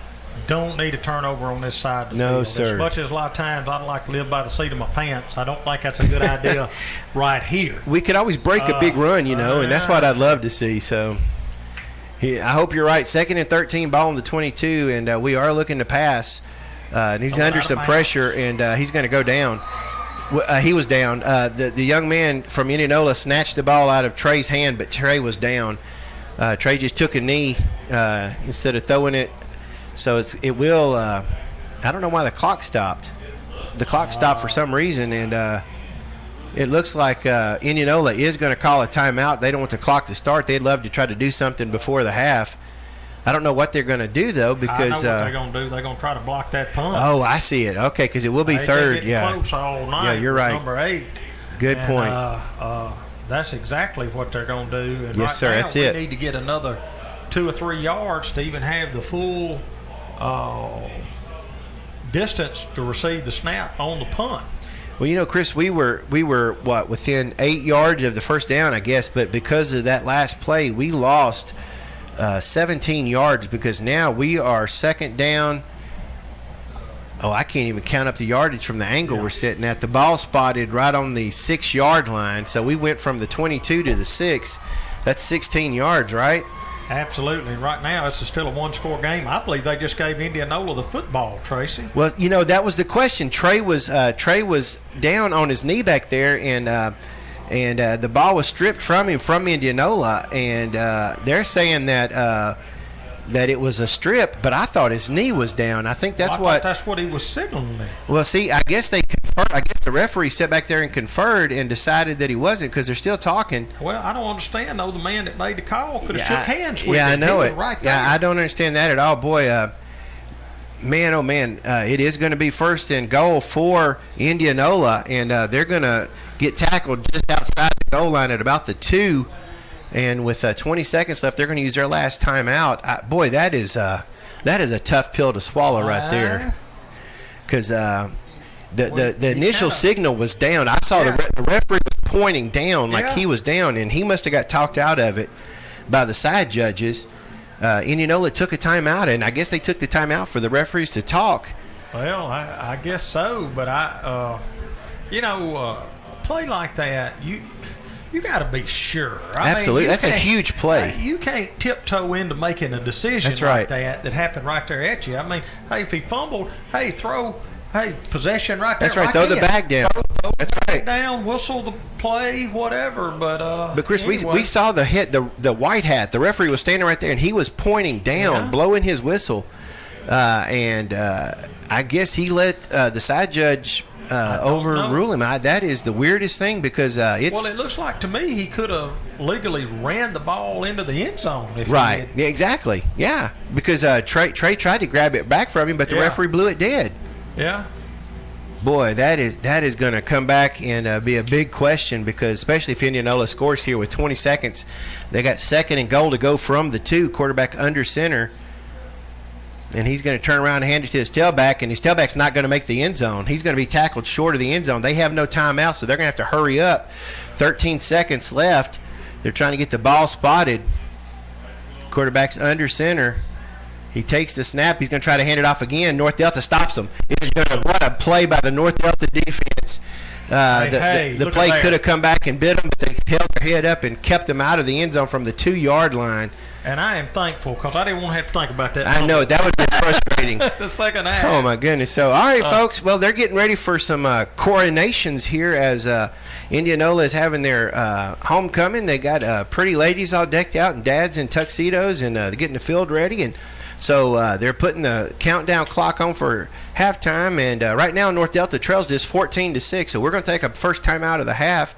Then we'll come back and give you some insights and thoughts and maybe some ideas what we can do to get back in this thing in the second half. Thanks for listening to North Delta Football right here on Undefined Radio. It's time to put your game plan into action. Go to TVIfiber.com and register for high-speed internet service. The only interference you'll find is on the football field. TVI Fiber provides superior service, unlimited data, no residential contracts or equipment fees, and gig speed. Why sit on the sidelines when you can get in the game with high-speed internet? Service is now available in Panola, Tate, and Tunica counties, and parts of Lafayette and Tallahatchie counties. Go for the goal with TVI Fiber. Register now at TVIfiber.com. First Security Bank is proud to support all area football teams. While you may not win every game, your friends at First Security Bank hope and pray that you stay safe, play hard, and be true to your team. It takes each one of you to play your role in the game, and it takes each one of us to be your bank. Each position on the team has its challenges, but we choose to persevere and win regardless of the numbers on the scoreboard. Make this season your best season. First Security Bank, we are one. Member FDIC, Equal Housing Lender. Stanley's Auto Sales, proud supporters of the North Delta Green Wave. Stan, Keith, and Mark Goodman at Stanley's Auto Sales, Highway 6 East in Batesville, invite you to come on by. And they can have you in a nice, clean, low-mileage, pre-owned ride whenever you're ready. Those Goodwin boys know cars, and they've been taking care of their customers since 1969. Carfax and financing available. Take a look online at Stanley'sAutoSales.com. Stanley's Auto Sales, cheering on the Green Wave in 2022 and treating folks right since 1969. Hi, folks. Ricky Swindle for Batesville Tire Muffler on the corner of Highway 6 and Eureka Street. Hey, bud, are you always late? Because your tires are flat? Your old lady's on the phone with her mama telling her. Mama, he's crazy. So now mama's trying to talk her into. All because you won't buy new tires. Come see me at Batesville Tire Muffler and I'll fix you up with a brand new set of Cooper tires or any tires you want. I can even finance them for you too. Then you can walk in on time and say, "Hello, darling." And she'll say, "I'm sorry." Batesville Tire Muffler, helping married women since 1975. Born in Hawkins Insurance, your nationwide insurance agents in Batesville, Hernando, and South Haven. On your side and behind the Green Wave all the way. Talk to Ben Bourne in Hernando, Josh Hawkins in Batesville, and Benji Edge in South Haven. Ask them about your commercial insurance, ag business insurance, life, home, and auto insurance, and visit them online at bourneandhawkins.com. Bourne and Hawkins Insurance, your nationwide insurance agents in Batesville, Hernando, and South Haven. On your side and behind the Green Wave all the way. Jenkins Refrigeration and Air Conditioning in Batesville is ready to serve you and ready for North Delta football. We're throwing our support behind the Green Wave. Jenkins Refrigeration and Air Conditioning in Batesville, ready with Rheem and Train products to give you a healthier home, help with energy concerns and maintenance, or provide you with a whole new system. Come see us at JenkinsRefrigerationandAC.com. Jenkins Refrigeration and Air Conditioning in Batesville. We're cheering on the Green Wave to turn up the heat in 2022. Medicap Pharmacy is ready for some football and proud to support the North Delta Green Waves. Owned and managed by Batesville's own Todd Johnson, Medicap will always be there for our local interests. Let Medicap be your local pharmacy with friendly and convenient service, including our drive-through window, so you don't even have to get out of your car. Cheering on the Green Waves, Medicap Pharmacy in the parking lot near Piggly Wiggly on the corner of Highway 6 and 51 in Batesville, your hometown pharmacy. Wells Funeral Home and Cremation Service, your locally owned family funeral home and cremation service in Batesville. We love supporting our North Delta Green Wave High School athletics, and we are ready for some football. We are proud of the program Coach Mac Alderson has built at North Delta and the hard work our athletes have put in. Wells Funeral Home and Cremation Service in Batesville, proud of our Green Waves. We are ready to serve you, and we are ready for some football. Visit our website at wellsfuneralhome.net or call us at 662-563-5700. Caldwell Insurance. Look for us under the clock sign on the square in Batesville. And look for us supporting the North Delta Green Waves in 2022. We have the easiest phone number to remember, 5634567. We have the easiest website. It's timetoinsure.com. Easy, easy, easy. And we're easy to find. Under the clock sign on the corner on the Batesville Downtown Square. Come see Chris Smith, Jackie Walton, Jennifer Miner, and Perrin Caldwell. We work hard to make insurance easy for you at Caldwell Insurance. Hefner Motors is a proud sponsor of North Delta football. For 65 years, we've been bringing the Mid-South the best sales and service in the automotive industry. Hefner Motors wants to wish the players, faculty, and fans a healthy year with safe travels throughout the entire season. Hefner Motors, Highway 6 West, Batesville, USA, a family company. Go Green Wave! Dr. Chris Walls and the 2020 Eye Care team in Grenada strive to provide the finest in optometry services with complete eye exams, contact lenses, glasses, glaucoma testing, and pre- and post-op care. New patients receive 15% off their first visit. Not to be used with other vision insurance. 2020 Eye Care is right off Highway 8 on Old Hickory Road in Grenada. Great eye care begins with regular eye exams. So call today for your comprehensive vision test. 2020 Eye Care in Grenada. Your future suddenly became a whole lot clearer. Well, welcome back, everybody. Tracy Reed with my buddy Chris Walls, and we are at halftime here as they're getting ready for their homecoming court to come across. They had a big recognition for one of their alumni and boosters here, and I tell you, I need to let you know, while we were away on commercial break, I went outside where Chris Wells is filming the game, and we rewatched that play, and the referees actually did get it correct. The ball was on the ground, and it was a turnover. But my question is, Chris, the head official he kept saying that ball was down. And I realized they got it correct, and so I'll give them that. But I don't like the way it happened. Oh, no. You're a better man than I am, Tracy. I'd have never mentioned it. So anyway, but it came back in a way where it really helped out. Yeah. The defense stepped up and did what they were supposed to do, and that's what you really want anyway. Is they were able to hold them there as they kept them from getting a big score there, because if they would have got the score, it had all the momentum. And so luckily for us, the defense was able to hold them and did a nice job, because they started on the 2-yard line. And Tracy, the defense has played, with the exception of the big run, it's outplayed Indianola tonight. I mean, they really have. Yeah. Solid defensive effort.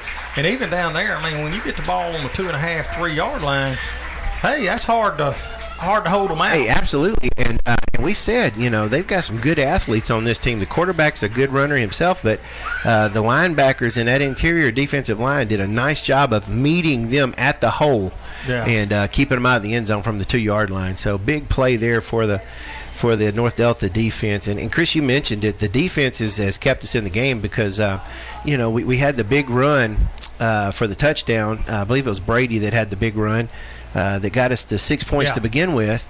And we kind of felt pretty comfortable, and well, part of what our problem is tonight is, our defense is playing real well. Theirs is too.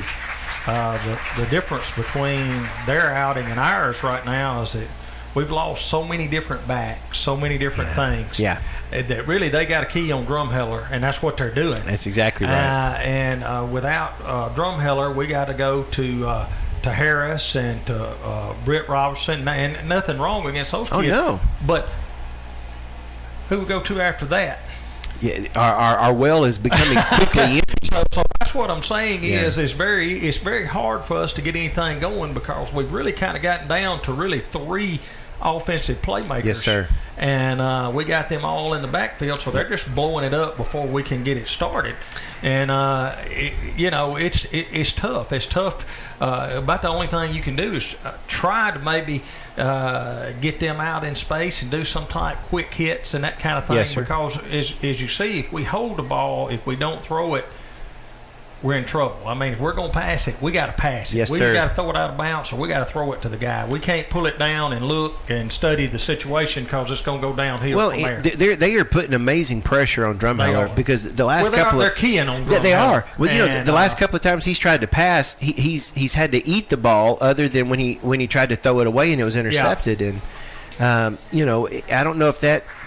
I don't know if we have screen passes in our repertoire, but a screen pass would help with that. Yeah. Because they're sending those guys so quickly, and it's just one of those things where just not going the way that you want it to. And well, and like I said, we can turn it.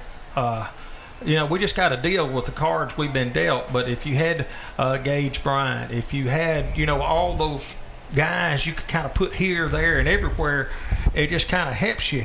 And like I said, we knew that we had our hands full. Can we get some quick hits out here to Sims or something? I don't know. Sims is a senior, big time, got a big body on him. That's right. Maybe we go there some.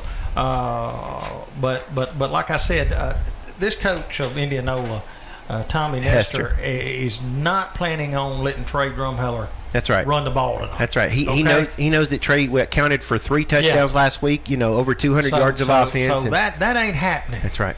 And we one of our things is we love to get outside. Whether it's Brady or whatever, we try to get outside, and we haven't been able to do that. They have done a nice job containing us, keeping us inside, and that's just kind of been stifling. Of course, we've mentioned it, the injuries.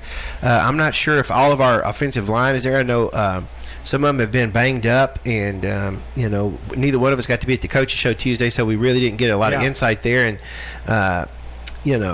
anyway, all that to say, we're only down by 1 score. We get the ball first here in the third period. We really got to do something with this first possession. I agree. And if you'd if you'd have had plays that could have really worked, did you really at the end of that quarter want to show them? I hope that we'll be forced to do something. But like I said, if we'd have revealed anything, I don't know that it would have been good. You're right. You're right. Being on our own 20. But I tell you what, if we do have something, we better start using it this first possession. That's it. You know, we saw Sims get in the quarterback position one play, and then they called a timeout and decided not to do that. So I don't know if maybe Coach is going to kind of go with the field and say, maybe let's try Sims. I don't know. I don't know either. Jeff Coat can catch a ball. We know Sims can catch a ball. We know if we put Drumheller out there, he can catch a ball. It's some options there. Halfback pass looked real good. Max always ran that at times. Ran it last night in the junior high to preserve the victories. As a matter of fact, Max guys did that, and with Sims Durrell and him in the backfield, I'd like to see us maybe do a pitch out and do a halfback pass, anything right now to break the monotony to try to stop it. That's right. They're sending their linebackers almost every play the last couple of times and putting pressure. And, you know, maybe if we put Trey in that slot kind of deal and let Sims throw a quick pass to him, because you know, Trey's one of those guys, if he gets in the open, he can make a guy miss here or there. And well, I know that we've thrown a pick six, and you could very easily almost be like a turtle wanting to run back in your shell. Folks, we got to loosen this thing up. We're going to have to take that chance of putting the ball they're loading in that there. box, absolutely. So I really don't see any choice but to have some success in a passing game this second half in order to win the football game. Well, you know, we have lost the turnover margin. We had a turnover early in the game where we recovered we had an interception. Yeah, we had an interception that put us up, and then they came back, had the pick six. Then they had another interception that got them down there, and then, of course, the fumble there at the end. So, you know, we've turned the ball over 3 times. And we have, and they've turned it over. I think we've stopped them on 2 of those 3 possessions. Yes, sir, absolutely. Right? Yep. And they stopped us on 1. Yes, sir. If I remember correctly. Well, yeah, when we had the interception, they kept us from scoring on that. And look, points off turnovers is a big deal. Huge. And it's one of them flaky things that almost always seems to, when you look back on it, well, man, that's what won the ball game. That's exactly right. And I know it sounds cliche-ish, but it's just the truth. Yes, sir. Well, Chris, I tell you what, let's take us a break. Your sweet wife went to the concession stand for us and got me a candy bar, so I'm going to eat it during the break. You know, I don't believe she brought me anything. You know, I know I wasn't going to say anything, but you're going to have to deal with that. I'm staying. All right, folks, we got about 5 minutes left, a little more than 5 minutes left for the halftime, and they're doing their homecoming court here in Indianola. But we're going to hope to get this third quarter started. Right now, Indianola's up 14-6 over our Green Wave, but we get ball first in the third quarter. Let's see what we can do with it. Stay with us, folks, right here on Undefined Radio. It's time to put your game plan into action. Go to TVIfiber.com and register for high-speed internet service. The only interference you'll find is on the football field. TVI Fiber provides superior service, unlimited data, no residential contracts or equipment fees, and gig speed. Why sit on the sidelines when you can get in the game with high-speed internet? Service is now available in Panola, Tate, and Tunica counties, and parts of Lafayette and Tallahatchie counties. Go for the goal with TVI Fiber. Register now at TVIfiber.com. First Security Bank is proud to support all area football teams. While you may not win every game, your friends at First Security Bank hope and pray that you stay safe, play hard, and be true to your team. It takes each one of you to play your role in the game, and it takes each one of us to be your bank. Each position on the team has its challenges, but we choose to persevere and win regardless of the numbers on the scoreboard. Make this season your best season. First Security Bank, we are one. Member FDIC, Equal Housing Lender. Stanley's Auto Sales, proud supporters of the North Delta Green Wave. Stan, Keith, and Mark Goodman at Stanley's Auto Sales, Highway 6 East in Batesville, invite you to come on by. And they can have you in a nice, clean, low-mileage, pre-owned ride whenever you're ready. Those Goodwin boys know cars, and they've been taking care of their customers since 1969. Carfax and financing available. Take a look online at Stanley'sAutoSales.com. Stanley's Auto Sales, cheering on the Green Wave in 2022 and treating folks right since 1969. Hi, folks. Ricky Swindle for Batesville Tire Muffler on the corner of Highway 6 and Eureka Street. Hey, bud, are you always late? Because your tires are flat? Your old lady's on the phone with her mama telling her. Mama, so now mama's trying to talk her into. All because you won't buy new tires. Come see me at Batesville Tire and Muffler, and I'll fix you up with a brand new set of Cooper tires or any tires you want. I can even finance them for you, too. Then you can walk in on time and say, "Hello, darling." She'll say, "I'm sorry." Batesville Tire and Muffler, helping married women since 1975. Born in Hawkins Insurance, your nationwide insurance agents in Batesville, Hernando, and South Haven. On your side and behind the green wave all the way. Talk to Ben Bourne in Hernando, Josh Hawkins in Batesville, and Benji Edge in South Haven. Ask them about your commercial insurance, ag business insurance, life, home, and auto insurance, and visit them online at bourneandhawkins.com. Bourne and Hawkins Insurance, your nationwide insurance agents in Batesville, Hernando, and South Haven. On your side and behind the green wave all the way. Jenkins Refrigeration and Air Conditioning in Batesville is ready to serve you and ready for North Delta football. We're throwing our support behind the green wave. Jenkins Refrigeration and Air Conditioning in Batesville, ready with Rheem and Train products to give you a healthier home, help with energy concerns and maintenance, or provide you with a whole new system. Come see us at JenkinsRefrigerationandAC.com. Jenkins Refrigeration and Air Conditioning in Batesville. We're cheering on the green wave to turn up the heat in 2022. Medicap Pharmacy is ready for some football and proud to support the North Delta Green Waves. Owned and managed by Batesville's own Todd Johnson, Medicap will always be there for our local interests. Let Medicap be your local pharmacy with friendly and convenient service, including our drive-through window, so you don't even have to get out of your car. Cheering on the Green Waves, Medicap Pharmacy in the parking lot near Piggly Wiggly on the corner of Highway 6 and 51 in Batesville. Your hometown pharmacy. Wells Funeral Home and Cremation Service, your locally owned family funeral home and cremation service in Batesville. We love supporting our North Delta Green Wave High School athletics, and we are ready for some football. We are proud of the program Coach Mac Alderson has built at North Delta and the hard work our athletes have put in. Wells Funeral Home and Cremation Service in Batesville, proud of our Green Waves. We are ready to serve you, and we are ready for some football. Visit our website at wellsfuneralhome.net or call us at 662-563-5700.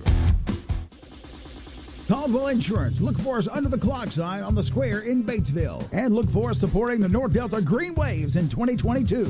We have the easiest phone number to remember, 5634567. We have the easiest website. It's timetoinsure.com. Easy, easy, easy. And we're easy to find. Under the clock sign on the corner on the Batesville Downtown Square. Come see Chris Smith, Jackie Walton, Jennifer Miner, and Perrin Caldwell. We work hard to make insurance easy for you at Caldwell Insurance. Hefner Motors is a proud sponsor of North Delta football. For 65 years, we've been bringing the Mid-South the best sales and service in the automotive industry. Hefner Motors wants to wish the players, faculty, and fans a healthy year with safe travels throughout the entire season. Hefner Motors, Highway 6 West, Batesville, USA, a family company. Go Green Wave! Dr. Chris Walls and the 2020 Eye Care team in Grenada strive to provide the finest in optometry services with complete eye exams, contact lenses, glasses, glaucoma testing, and pre- and post-op care. New patients receive 15% off their first visit. Not to be used with other vision insurance. 2020 Eye Care is right off Highway 8 on Old Hickory Road in Grenada. Great eye care begins with regular eye exams. So call today for your comprehensive vision test. 2020 Eye Care in Grenada. Your future suddenly became a whole lot clearer. Welcome back, North Delta Green Wave fans. Tracy Reed, Dr. Chris Walls, and they have just finished up their halftime show here at Indianola as they crowned a new Miss Indianola Academy for their homecoming, and beautiful young lady, and good crowd tonight, and what a beautiful night for it. Weather's perfect. It is. I got my jacket out of the truck, and it's the first night I brought my jacket, and I've kind of been kicking myself. Why did I bring it? You know what I mean? Because it's just perfect. Oh, well, and I don't know if you've fans have had a chance to be here at Indianola Academy, but the football field is actually across town from the academy. What we've come to understand is this used to be the Indianola Publix facility, right. So it's a nice field, and the press box up here is really nice. We got our own little room. And, it is, and the bleachers, I can tell you why this stadium's still here. They are made out of rock-solid concrete. Concrete. I can promise you that hurricane that hit Florida could hit this place, and that grandstand would still be there. I don't know about this box. Yeah, oh, yeah. Grandstand would be there. there anyway. If a tornado came through, I'd get under there. Yes, That's where sir. I'd get, man. Yes, sir. Unless it sucked you out from under there, you'd be okay. Well, I got to tell you, it made me a little nervous coming up because there's no handrails. No. And so you're kind of have to make sure, and I was carrying the equipment. Luckily, it was kind of balancing me a little bit. So, well, when you step up, it's one of those odd things that's just high enough that it's outside of a normal gate walk. Yeah, that's you know it. What That's I mean? it. You kind of got to stretch for that next one. And it makes you a little nervous, doesn't when you it? get in your 50s like me and you start getting fat, that stretch don't work as well as it used to. Oh, my goodness. Well, we hope to get this offense stretched out here. I hope so, Tracy. Hey, it's a one-score ball game. That's right it. That's here, what they got to remember. Very much in the game right here. Defense is playing well, but we just got to offensively get it going, get down here, see if we can get some turnovers. If we do get a short field, though, we got to take advantage of it. Yes, sir. Yeah, that's part of the problem. We have not taken advantage of the breaks we've got. We talked about we had the early interception that we were able to get, but not able to capitalize on it. Right. And of course, we mentioned that Indianola had has created 3 turnovers. They capitalized on the 1 pick six. They haven't capitalized as well, but we mentioned it at the beginning of the game, and it still stands true. We're sitting at 2-5 right now, and I don't know that there's a bigger win we needed all year than tonight just to get us back going the right direction. Right. Well, like I said, we're very much in this thing, but we're going to have to play nearly a flawless second half. We can't have turnovers. We got very fortunate that we're not down by at least the way that kid kicks extra points. I'm going to go ahead and give him credit. Yeah. It could very easily be 21-6 Absolutely. right now. Absolutely. And, we've had several turnovers.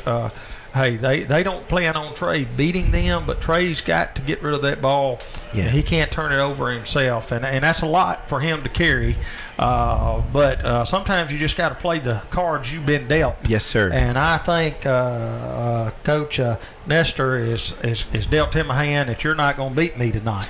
Yeah, well, and we've said it so many times. The way our offense is geared, we're not geared to be able to get behind the chains. Right. Anyway, and especially with the injuries we have, we really can't afford it. But not only have we turned the ball over 3 times, but we've had countless numbers of false starts or man in motion and these 5-yard penalties, holding, and moves us back to 1st and 30. Our passing game feeds off our running game. Yes, sir. And, of course, you can't yell throw it all the time. When we need to be throwing it is 2nd and 4. There you go. 2nd and 5. Absolutely. Those type things is where the pass game is most effective. When it's 2nd and 10, that's a little bit different for us. Yeah, or 1st and 20, because we get a holding call. We had a big 16-yard pass play that got called back for a hold, and you count up the 16 yards we lost plus the 10 yards that was given to us, and that was a 20-yard play. We just don't really have time to get the receivers far. We need to do quick slants, that kind of thing. Yes, sir. It's going to be a Mike Leach type passing Yes, sir. game. Absolutely. We need that.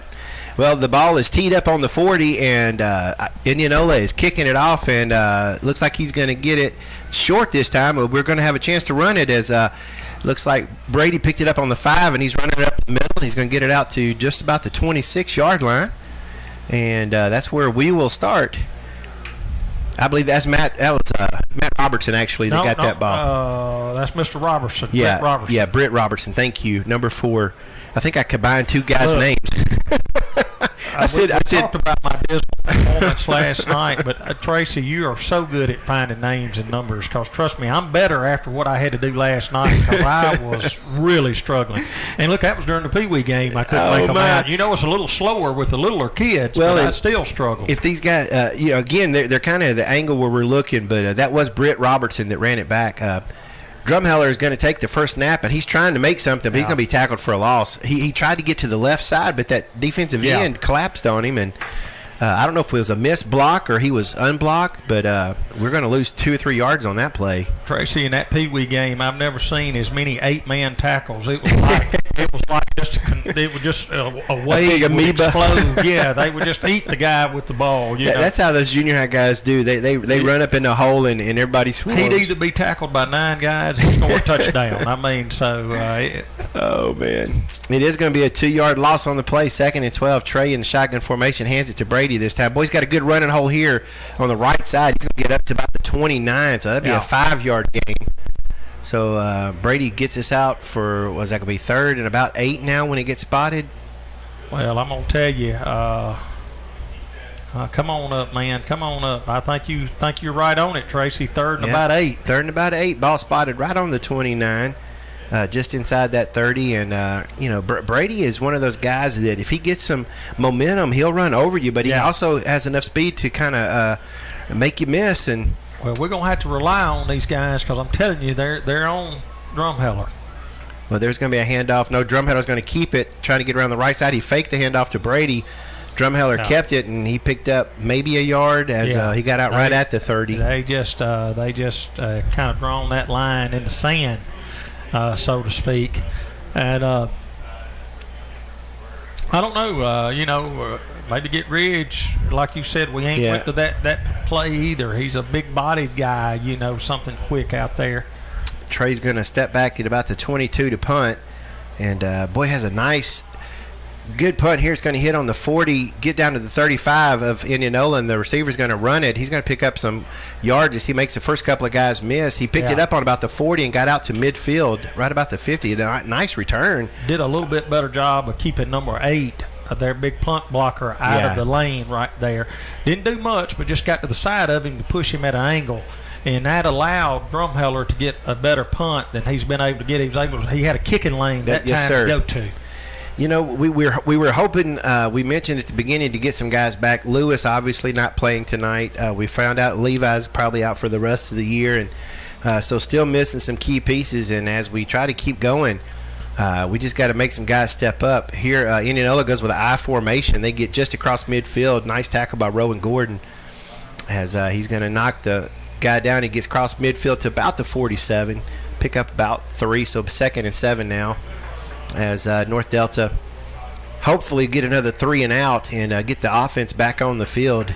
We just need some kind of a big charge, like a big jumper cable to get stuck out there and jump them off. We've done a fairly good job of kind of like jumping the snap count and getting in the backfield. Did that a lot.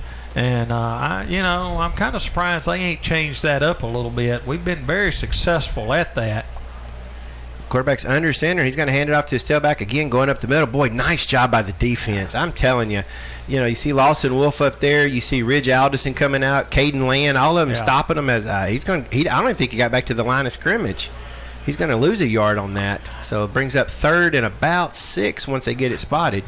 Both teams have really almost been like mirror images of each other offensively tonight. Yes, just sir. kind of running into a pile, more or less. Yes, sir. Both teams have done a good job keeping them from getting to the outside, and that's exactly right, turning them back in. Quarterback looks to be passing this time. He's dropping back. He's under some pressure. He's going to go across the middle, and he's complete to number 7, and he's going to get a first down and more as he makes the first guy miss, and he's going to be just outside the 30 at about the 31, so that's going to be a 15-yard pickup for Indianola, and that's what you were talking about. We needed some of those little out patterns like that. Well, I'm really kind of surprised that Indianola has not done more of that. They got 2 nice wide outs. They got a big old tall quarterback that can really throw it well. And that's just the way we're just coming across the line and blitzing. That looks like it would be a high percentage type play for them. It is 1st and 10 for Indianola. They're going to try to run off the left side. And I tell you what, he looked like he was going to get a small gain, but he spun around and picked up about 8 yards, maybe 9. There the tailback did. Looked like he was going to be stopped, but a nice run there. Well, this is that point in the game that, unfortunately for our defense, they've got to step up right here because I'm telling you, this is a 1-score game right now. I'd love to see us get off. The third quarter has been kind of an Achilles heel for us. We had a terrible third quarter last week at Oak Hill. It is 2nd and 2, and they're going to hand it off on a little deception play right up the middle. 21 takes it for the first down. That's going to be Walter Perkins. First time we've seen him carry that I can remember. But he picks up the first down. He needed 2, and I think he got about 8. as they are inside the 20, almost down to the 15. The clock says they got them on. The board says it's 16-yard line, so 1st and 10. And this is what we were talking about. We needed to take that opening possession and just pound it. And right now, Indianola's doing it to us. So 1st and 10 from the 16 of North Delta. 7:15 to go in the third quarter. Indianola put North Delta at 3 and out to start the quarter. Now they've got a successful run going here, and they got a sweep around the left side that may score. He is it's a touchdown. They just did an end-around sweep to their speedy tailback, and he got around the outside almost untouched. So 16-yard touchdown run for Indianola makes it 20-6. 7 minutes to go in the third period, and that's what we did not need there, Chris. We get the ball first, and we go 3 and out, and then they go, almost 60 yards, 57 yards, and score in about 8 plays. Extra point attempt. There's the snap, the hold, and the kick is, I thought he pulled it, but it looks like it's good now. Yeah, he got it through. So with 7 minutes to go, 21-6 is the score now, and North Delta with a big hill to climb. And it's got to start on this offense. Our offense has not done anything since we had that big run to score the touchdown. No, it's not. And as the game starts slipping away, that really makes you get into more uncomfortable situations. And makes you have to force things a little bit more. Well, Chris, you mentioned this, and I think it's important to bring up, in that first quarter, it really felt like we controlled this game. Yes. It felt like everything we did was working, and then all of a sudden something switched, and it's really kind of hard to put my finger on it. Well, it's sort of like you see it so often in basketball. How many times have you seen a basketball team, man, they're just so hot, so hot. Absolutely. And that coach called timeout, and it just kind of falls back apart. Yes, sir, great point. Kids are the emotion that they can sometimes pull out of a hat is amazing. Oh my goodness. There's the kick, and looks like we're going to have a chance to return it again. That's going to be Britt picking it up on the 15, and he's got some running room up the middle, picking his way through as he gets to right about the 30. I think forward progress will take him to about the 31. So nice. That's going to be a nice 20-yard return there for Britt. Now see, okay, I thought they were going to mark it inside, but now they're moving it. I was about to get on to the officials, but they're doing a good job. There we go. Ball spotted at the right spot. Nice job, fellas. It has thrown me off a little bit with the umpire standing behind the offensive unit. Normally, they're behind the defensive side, but this umpire has been back in the backfield with the referee all night. Oh, me. So Trey's dropping back to pass. He's got some time to throw across the middle, trying to throw it to Caden Land. Nice defensive play there by 32 as he went up and knocked it away from Caden. That's a name that I've been trying to sit and think of. Caden had such a good game against St. Joe, just that 8 and out, 10 out, and for whatever reason, I've just had a brain freeze on that. But it just looked good, and maybe you bring Sims in to put Drumheller somewhere else to see if they follow him, if you know what I mean. And they're going to snap it to Trey in the shotgun. That time he's going to hand off to Brady Harris, who gets out to pass the 35 to the 36. So that's going to be a 5-yard gain. So 3rd and 5. You mentioned that, they had Sims and Britt Robertson at the top of the field that time with Caden and Jeffcoat at the bottom. Yeah. So it looks like we're trying to spread it out. Yeah. But, well, it's just, the run we got is pretty much either Drumheller around the end, or we punch it up with Brady or Britt kind of in the center. And like I said, we just kind of running out of options, so we kind of got to go to something else somewhat to move this ball. 3rd and 6, prime example right here. 3rd and 6, Trey's in shotgun formation. He's under some pressure. He will throw it. It's connected to, I think that's Caden Land, and that's enough for a first down, but I saw a flag thrown. Yeah, too. I don't like where.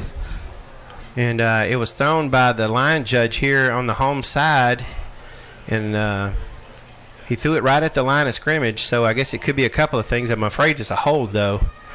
But Caden had enough to get a first down, it looks like. But well, I'll give Matt credit here because he has decided to this second half. We didn't see us go to Caden much first half. He's got sure hands on. They're going to call illegal man downfield. Yeah. Downfield. So is that a 10-yard penalty? I thought it was just a 5. They just marked off 10 yards, though. They went from the 36 to the 26. I thought that was a 5-yard penalty. I didn't realize it was 10. Anyway, so it's going to be 3rd and 15 now. It went from 3rd and 5 to 3rd and 15, and that's, again, one of those things that we just keep shooting ourselves in the foot. Had a first down there, really did. I think he had the first down. They're talking about, so I wonder if they're talking about the if that's supposed to be a 5-yard penalty instead of a 10. That's exactly what they're doing. I wondered why they marked off 10. There's the umpire moving it back 5 yards. Good call there, Tracy. I thought you was right, but I was afraid to go out there on that limb with you. But you knew exactly what you were talking about. So it's going to be 3rd and 10 now, back to the original line. I'm glad somebody caught that because I knew that wasn't a 10-yard penalty. 5 yards is a big Absolutely. deal. You bet it is. We got 2 receivers to each side of the field, and we got Brady coming out for a little swing pass. Actually, the quarterback's going to keep it. Nice run here by Trey Drumheller. He's going to be just short of the first down by about 2 yards. He gets out to the 38. So he picks up right at 7 yards. So it's going to be 4th and 3 and decision time for Coach Alderson here. Yeah, 21-6. Ball on about the 30, just short of the 38-yard line. 5 minutes left. This is a tough call right here. I think you have to go for it here. I'll just be honest with you. You know, with like you said, 5 minutes to go in the third period. We're down by 2 scores.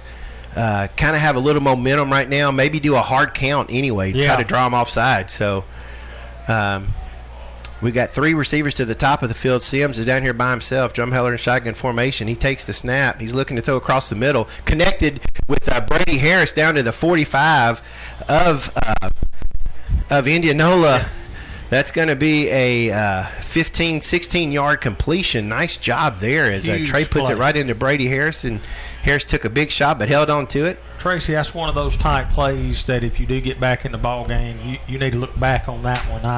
I'll give Matt credit there. Give the offense credit, too. That's the furthest pass we've thrown downfield Yes, sir, tonight. absolutely. Big play there on 4th down. Here we are, 1st and 10 inside the Indianola territory. Quarterback takes it, RPO. He keeps it around the left side. He's got some nice running room, Chris. He's going to get inside the 40. That's going to be a gain of about 7 yards. He was on the 49 earlier, and he got inside the 40 to almost a 39. So he's going to pick up close to 7, 8 yards on that one. Again, that'll be 2nd down and about, they're going to say 4. I think it's closer to 3, but yeah. Anyway, the ball is spotted between the 40 and the 39 there. Sometimes I forget which direction we're going. There's a handoff to Brady, and he's going to get the corner for the first down. He's going to be pulled down right at the 35-yard line, so that'll be a pickup of about 5 yards. So 1st down as North Delta finding a little momentum here, Chris, and finding something to run here. So the tackle was across the field from us in front of the North Delta bench. And it will be a 1st down. Referee said move the ball. So ball spotted right just outside the 35-yard line. The tip of the ball touching the 35. So 1st and 10. 3 minutes and 50 seconds to go in the third quarter. 2 receivers down below. And this time it's the direct quarterback keeper. And he just went straight ahead. Trey did. And he's going to pick up to – they got him marked at the let's see. That's going to be the 34, 33-yard line. So direct snap to Trey just right up the middle. 2nd down and what is that, 7? Yes. This field has a big crown in the middle, and that's why it's kind of deceptive to us. I just noticed that. Back in the old days, they used to always have that crown Yes, sir. to get that water to run off, if you know what I mean. And it's got one, brother. Yeah. 3 receivers to the bottom of the field, and that's where Trey's going to go. And he hits Brady Harris for a big completion down to the 17-yard line, just inside the 20. Nice pass by Drumheller. I mean, it was just a crossing pattern. And good job, good throw. He threw that ball on the line. And that's 2 big catches by Brady on this drive. So it moves the chains. 1st and 10 now on the 17-yard line of Indianola. Momentum with the green wave right now. Again, three receivers to the bottom. That's Jeff Coate, Robertson, and looks like Brady down here. Jeff Coate in shotgun formation. He's going to keep it, and he's going to come up with about a 2-yard gain. He gets right at the 15-yard line, so they're going to say 2 yards. So 2nd and 8 now, as that was Caden Land out here in the outside, as I thought it was 5, but it was 15. Looks like they got Sims at the top of the field, split out wide, and down low it's going to be Britt Robertson and Jeff Coate and Caden Land. Drumheller shotgun formation. He takes it, hands it off to Brady, who breaks a couple of tackles in the backfield. He's going to be inside right about the 10, maybe to the 11 before they push him back. So forward progress will take him to the 11-yard line. So let's see how close that is to first down. It's going to be 3rd, and I'm going to say 3rd and 4 once they get it spotted. Maybe 3rd and a long 3. Got 2 plays to get it. Let's see, where did they spot him at? Right at the 12. So we'll be, they say 3rd and 6, but I don't think it's going to be 3rd and 6. I think that's shorter than that. Well, this is a tough call right here. I mean, do you try to get half of it and set up a shorter 4th down, or do you try to throw it twice? That's a great question, and we're about to find out. There's the snap. Drumheller is dropping back. He's going across the middle, trying to hit Brady across the middle. Boy, they had 2 guys covered. Yeah. It wasn't open that time, Tracy. If he'd have put that ball on the money, it would have been intercepted. Yeah, it was a good thing he threw it high. So that's going to bring up 4th down and 6. I wish hindsight's always 20/20, but it looked like if he would have pulled that down and run, he could have got the first down because they were ready for a pass. Again, when I'm standing up here, 20 yards from the play up top, it's a little easier to make that call. So big 4th down, 4th and 6 now from the 17 of Indianola. 3 receivers to the bottom of the field. Trey's looking to pass. He's going to fake it. He's going to pull it down. And he's going to be sacked. Yeah. He tried to fake pump it, and when he did, the pressure got to him. And we're going to turn the ball over on the 17-yard line, and just squandered a good opportunity. It is. I know at times he's thinking it's not there.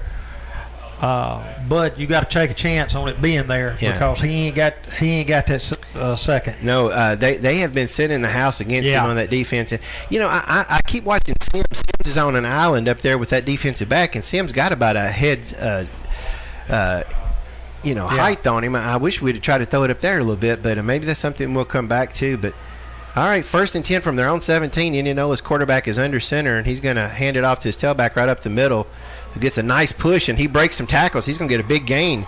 Looked like he was going to be down short of the first down. He's going to wind up getting out to about the 33. So that's going to be an 18-yard carry, actually, when it's all said and done, as looked like he wasn't going to get much at all and just kind of broke it loose. I don't know if that's a sign of a tired defense, not being able to wrap up or not, but yeah, I think that's part of it. And another thing you got to realize too with us is these are the same kids that were just on offense. That's right. So that's right. After a while, it begins to take its toll. So you betcha. There's a false start by the offense as the tackle moved and nobody else did. So I can call that one. We can see that, can't we? From here. And that'll back them up 5 yards and be 1st and 15 once they get it set there at the 28. That's the first time. I think that's the first penalty against Indianola in this second half. I think they've played a good half so far. 38 seconds left. I wish we could have got that ball in that end zone. This has been such a good game. Yes, sir. Get this to a 1-score game going into the 4th quarter. Maybe we'll get a turnover right here. What do you think? I hope so. Let's order one. Quarterback under center. He's got I formation. Hands it off to the tailback, who gets up in the hole, and he's met there by is that Trey Drumheller? Is that number? Oh, that's Matt. Matt's jersey's kind of picked up, so now I can see that's Matt Johnson with the big stick there from the safety position as he met the tailback right in the hole.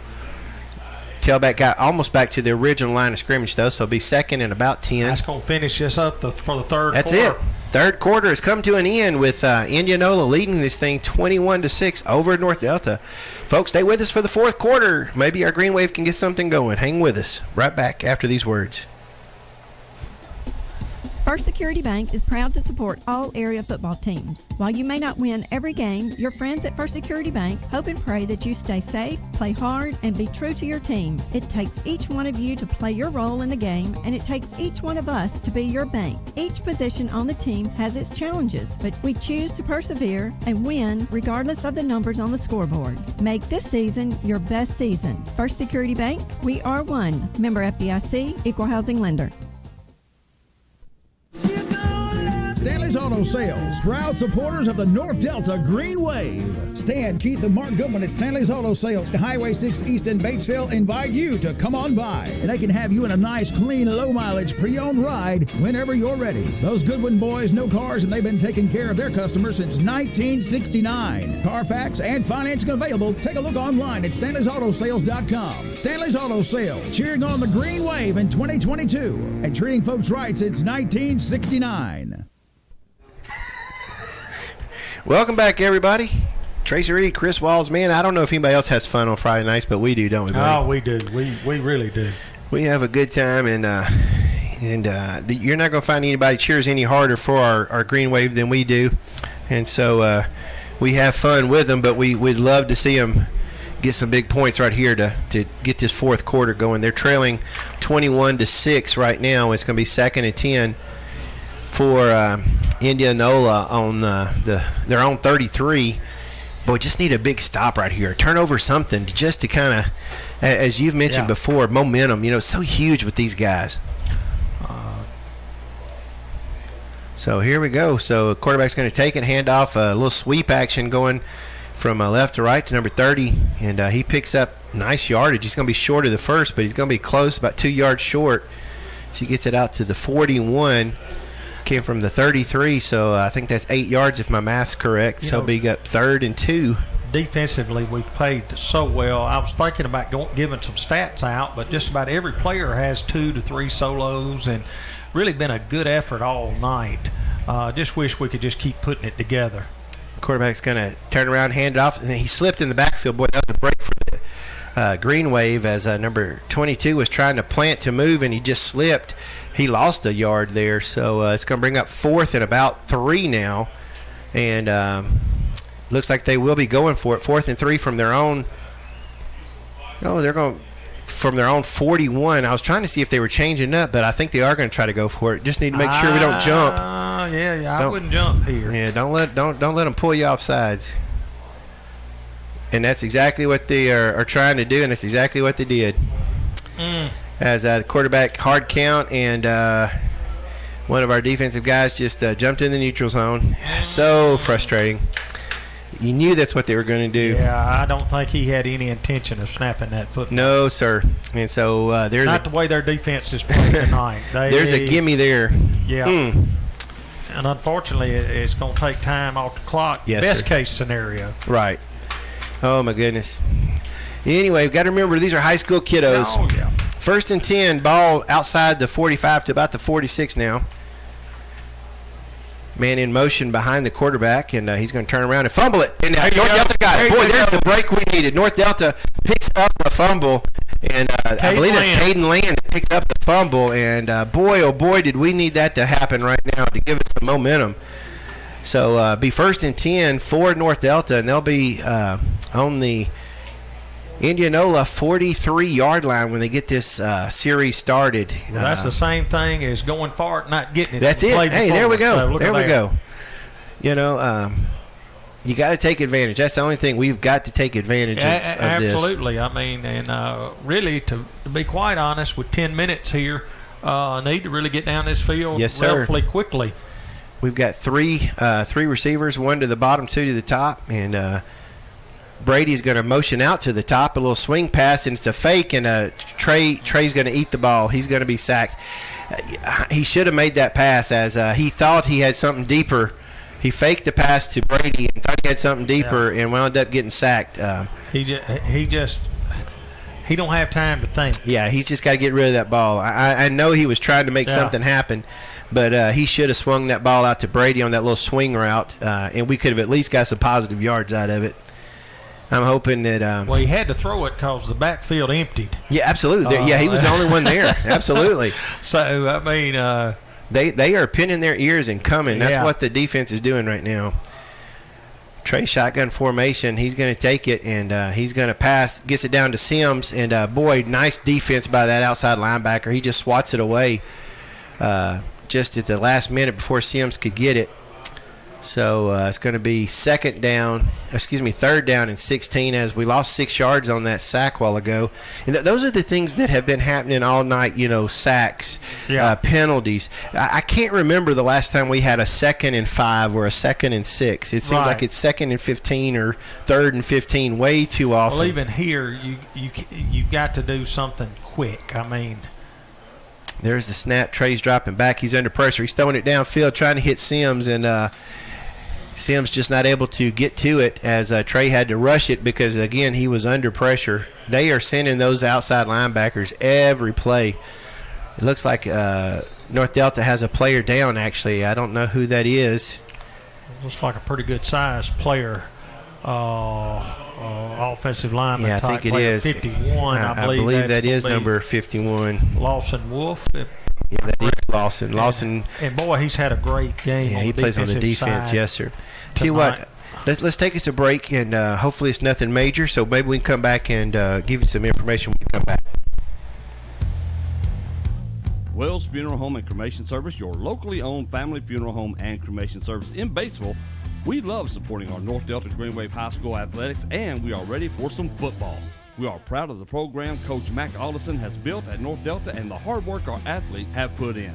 Wells Funeral Home and Cremation Service in Batesville, proud of our Green Waves. We are ready to serve you, and we are ready for some football. Visit our website at wellsfuneralhome.net or call us at 662-563-5700. Caldwell Insurance. Look for us under the clock sign on the square in Batesville. And look for us supporting the North Delta Green Waves in 2022. We have the easiest phone number to remember, 5634567. We have the easiest website. It's timetoinsure.com. Easy, easy, easy. And we're easy to find. Under the clock sign on the corner on the Batesville Downtown Square. Come see Chris Smith, Jackie Walton, Jennifer Miner, and Perrin Caldwell. We work hard to make insurance easy for you at Caldwell Insurance. And we're back, everybody. Lawson gets off the field. Chris, I don't want to venture, but something lower extremity. He was limping a little bit. Hopefully it's nothing major. But they'll be 4th and 16. Of course, we've got to go for it here. And Drumheller's going to drop back, and he's going to throw across the middle. He tried to get it into Jeff Coate. It was tipped before it got there. Man, it was it was 5 players surrounding him. That makes me wonder where the rest of them were. Yeah. We've. It seems like Trey is kind of zoned in on a couple of guys, and I don't know if maybe he doesn't have enough time to scan or. Well, that's part of it. I guarantee you that's you'd have to be hearing steps at this point in time. And I know he's got to be banged up and sore a little bit as well. Oh, absolutely. So it'd be 1st and 10 now for Indianola, right at midfield. They're on their own 49. 9:30 to go in the game, leading this thing 21-6.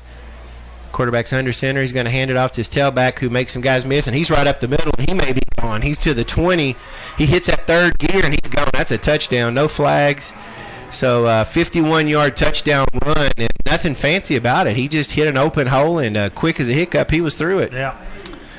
So 9:15 to go in the 3rd quarter. Now makes the score 27-6. And you'd almost have to say 28 because this young man kicking the ball has been pretty automatic. I'm going to tell you something else I noticed about him. He's not a traditional kicker. You know how I know? How's that? He put on pink shoes for October, and no true kicker ever changes his shoes. That's right. That's right. Good point. There's the snap and holding the kicks up. Perfect. Right down the middle. But then again, as good as he is, maybe he just bought a pink pair getting ready for October. Maybe he's just changing his colors on him. I don't know. Most time you'll watch him. If the team will go different, they put tape on them. Oh, yeah. Most time you can't change. He's keeping those shoes in. Yeah. Oh, my goodness. I said pink. I'm assuming pink for October, but that may be more of a red I don't know, but anyway, if he's got a true pink shoe, he had to do You know it what? right It over. is kind of red and striped. But it looks so pink from it, here. it does. It does, and some of them's got the pink socks on, that kind of stuff. So I just Well, I just thought about that. Normally, you see a lot of pink but I hadn't seen the cheerleaders don't have it, and neither do the players. Huh? Maybe it's and maybe they're waiting. It may be a little early. I mean, it may be towards the end of the month. Yeah, I saw. Well, I see North Delta's got pink pom poms over there, Yeah, so that's maybe some started a little early, but to be honest with you, you would think pink would not look good with our green and gray, but it really does. Yeah, it really matches everything. I heard a guy say the other day that pink looks good on everybody. Now, I don't know that that's true, and I don't really have that many pink outfits. I got some salmon that some people call pink, but I've always been kind of secure that wouldn't nobody think anything. I ain't worried, right? There's the kick, and it's going to be a line drive, and it's going to go into the end zone. So North Delta will start first and 10 from the 20. 9:15 to go in the game with Indianola up. Zone yet, so irregardless of his shoe color. There's some pink socks right there. Okay. There we go.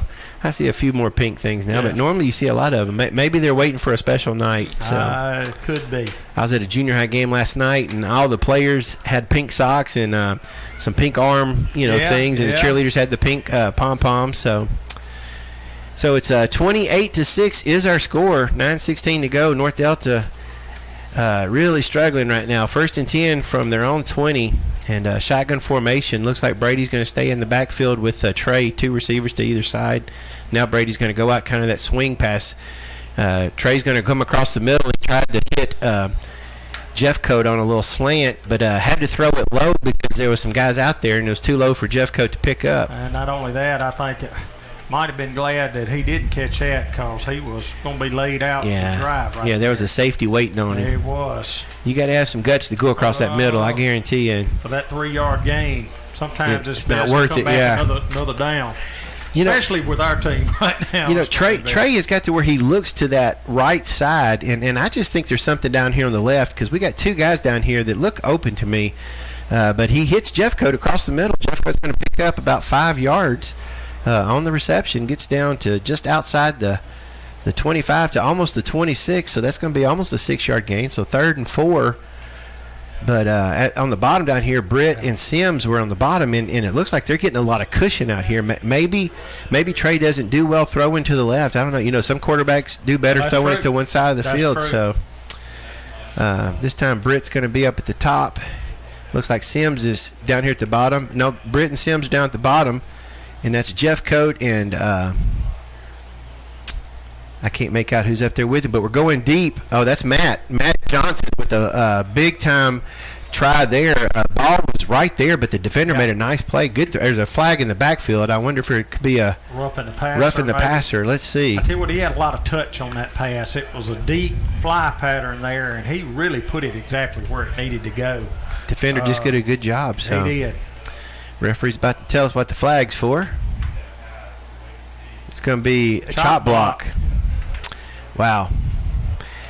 I keep trying to see if I don't think they've called a penalty on the Indianola defense, and I guess that just means some good defense. I don't know, but that might have been on their offense. Yeah, they've had a couple of penalties on their offense, but I don't think they've had any defensive penalties. We had the offsides. I think that may be the only defensive penalty we had. Now that I think about it, but Trey gets a nice high punt, hits it to 50, and takes a North Delta bounce as it's going to roll dead right about the 40. So that's going to be a 30-40 yard punt there as he punted from the 20. 8:10 to go. It's 28-6, and right now both teams are just going 3 and out. Of course, North Delta did get the benefit of the fumble earlier, but not able to capitalize on it. As I'm looking down here, I see all the pretty ladies for the homecoming court down there, all happy, and they're not even paying attention to the game. They don't know what the score is at all, but they're winning, so I guess it don't matter. Huh?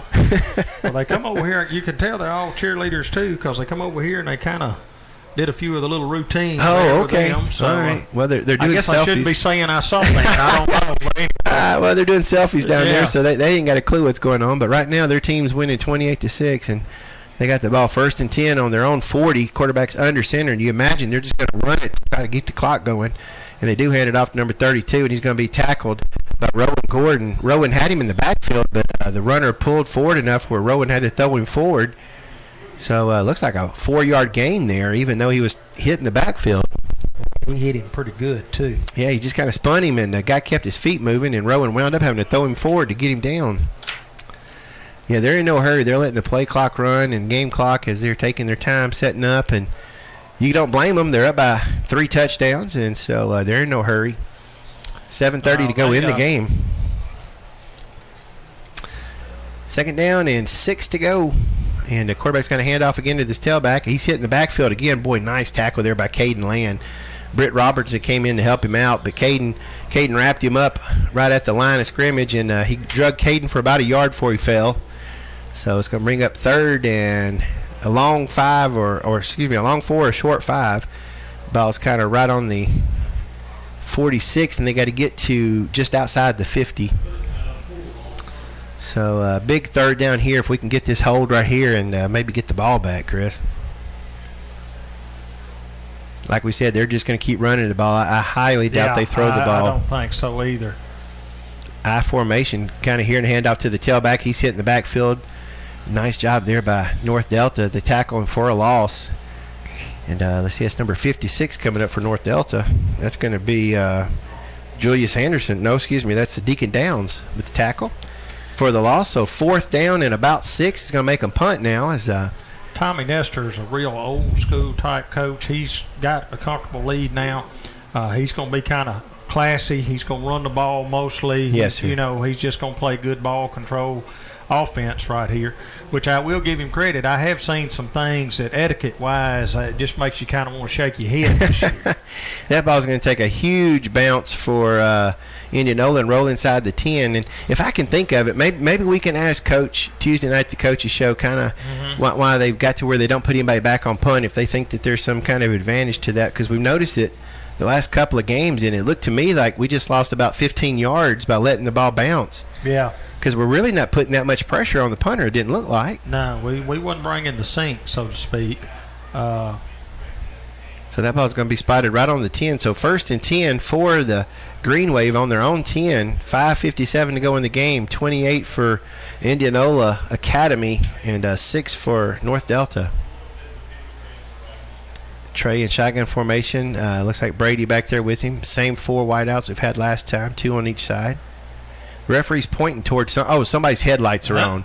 Somebody's got their headlights on in the parking lot right behind the play, and the referee's asking to turn them off because they're distracting. But I don't think anybody in the car knows that. I don't think anybody in the car knows. Oh, there they go. They turned them off that time. Somebody told them. Never mind. I'm gonna leave that alone. You ever been that guy that accidentally does something? Oh my! Brady going out and that motion out to the outfield. The Trey's going to pull it right up the middle. He's got some running room. He's out to the 30. He's going to hit. No. Ball comes loose, but I think we fell on top of it. That ball. Somebody hit that ball around their helmet. It looks like Britt Robertson was jolly on the spot. So that's going to be a huge pickup as we get to the 36. That's a 26-yard run. Nice job by Britt falling on the ball there. As Trey was, that defender hit his helmet right on the ball and it popped out. So a big break there for North Delta. 5:47 to go in this 4th quarter. 1st and 10 now from the 41 after the big 36-yard run, or 26-yard run, I should say. Good job by Sims Durrell to not hit somebody in the back. He almost did. I guarantee you he held up. Yeah. So Trey's dropping back. He's got some time this time, and he's going to go deep. And it looks like he's trying for Caden Land. And, boy, Caden tried to get up there for it. Nice attempt there by Caden as the ball was just a little bit too high.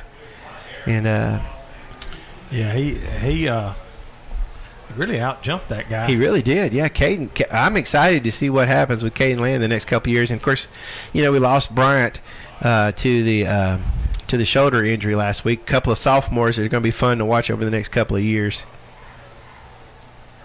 So 2nd down and 10 now. Kind of young on your offensive and defensive fronts as well. We are, absolutely. Going across the he's going to throw it to the outside. Threw it to Britt that time, and Britt kind of stopped his route, and I guess Trey thought he was going to go inside a little bit further. Not on the same page there, but that's going to bring up 3rd and 10 now from the 36-yard line. The scoreboard had us at the 41, and it was messing me up for a little while. He finally got it corrected now. He kind of saw the the lines the other way. I did that earlier in the game, so I'm not going to give him too hard a time. 3rd and 10 now, 5:21 to go in the game, and right now North Delta really needs something special to happen as we trail this thing 28-6. 2 receivers both sides of the field, and we've been relegated to passing here pretty much this last quarter. Oh, well, all the receivers took off and the offensive line did not. So I'm going to say that's a 5-yard penalty against the Green Wave there. Yeah. Looks like we got a couple of new receivers in the game. Number 33 checked in for North Delta, and that's going to be Will Allred. And, it sort of looked like that, that indoor league where they used to let the guy kind of get a running head start. The Canadian football, Canadian does that too, where the receiver gets a 5-yard start from behind. And at this point, I think they ought to let us do it. Hey, honestly, the referee acted like he really didn't want to throw his flag. Yeah. I think they're kind of ready to get the clock running too, but that's going to back us up 5 yards. So 3rd and 15 now, ball spotted right on the 31 as North Delta just trying to get something going here. There's the snap. Trey's dropping back. He's under some pressure, but he's got a nice throw getting it down. He's trying to throw it to is that Jeff Coate? Yeah, down to Jeff Coate. I don't know if it's just a lack of communication or what, but sometimes I don't want to say the receivers aren't running the routes, but it's almost like that it's a pause and they stop. Barely they stop. It goes over the head. I don't know if it's well, I think part of that is because we're not a passing team. They really don't run routes a lot. Well, we got to keep in mind that this is actually Trey's officially second game. Third start as a quarterback. He's played quarterback, but this is only the second game that he started, and so he's learning and trying to get used to his receivers. Well, he kind of started at St. Joe, but he got injured pretty quick in that game, if you remember correctly. And so I don't even know if I would really count that as I think he might have played a quarter of that game. Had a nice punt here as he gets the ball down to about the 41 of Indianola. I keep forgetting who we're at every once in a while. Boy, there is some kind of a square dance that's distracting me down here. The cheerleaders and the ladies from the homecoming court are doing some kind of a square dance, jump around song, and it's totally distracted me as they're just having a big party down there. Well, I could kind of see how that could distract you. I mean, it's like a ballroom dance, kind of a hoedown, kind of a. Didn't nobody fall. This game brought to you. That was a joke. This game brought to you. Yes, it was. What's that? 1st and 10. 1st and 10 from the 42 of Indianola. 4:57 to go. Chris, you got me mixed up. There goes the tailback up the middle. And he's going to pick up a couple of yards. I'm going to get us back on track, bro. All right, it's always that one thing that I say that beats everything else for the season, and I just got it out of my system, by the way. Oh, my goodness. 2nd down and 8. There we go. 2nd down and 8 for Indianola. As the party has stopped now, all the dancing has ceased. So 4:30 to go, 2nd down and 8, and North Delta. Let's just be honest as we can be. This defense has played so well tonight. They really have. I know that the score is not indicative, but it's not really on them.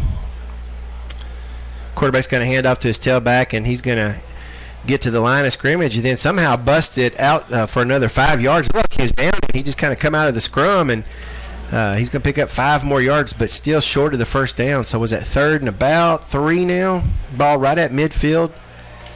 And this Indianola team, they've got 2 guys on those tailbacks that I don't know what their 40 speed is, but it's got to be nice because when they hit that 3rd gear, it's impressive. Yeah. Well, they are, like I said, fairly athletic. They got 2 good wideouts, good quarterback, good size. That's just getting tired. Yeah, he just put his head down and ran over a couple of guys, got the first down as they get inside the 45 of North Delta down to the 43. So that's going to be a 1st and 10, what was a 3rd and 2, as Indianola's just kind of pushing it forward on them.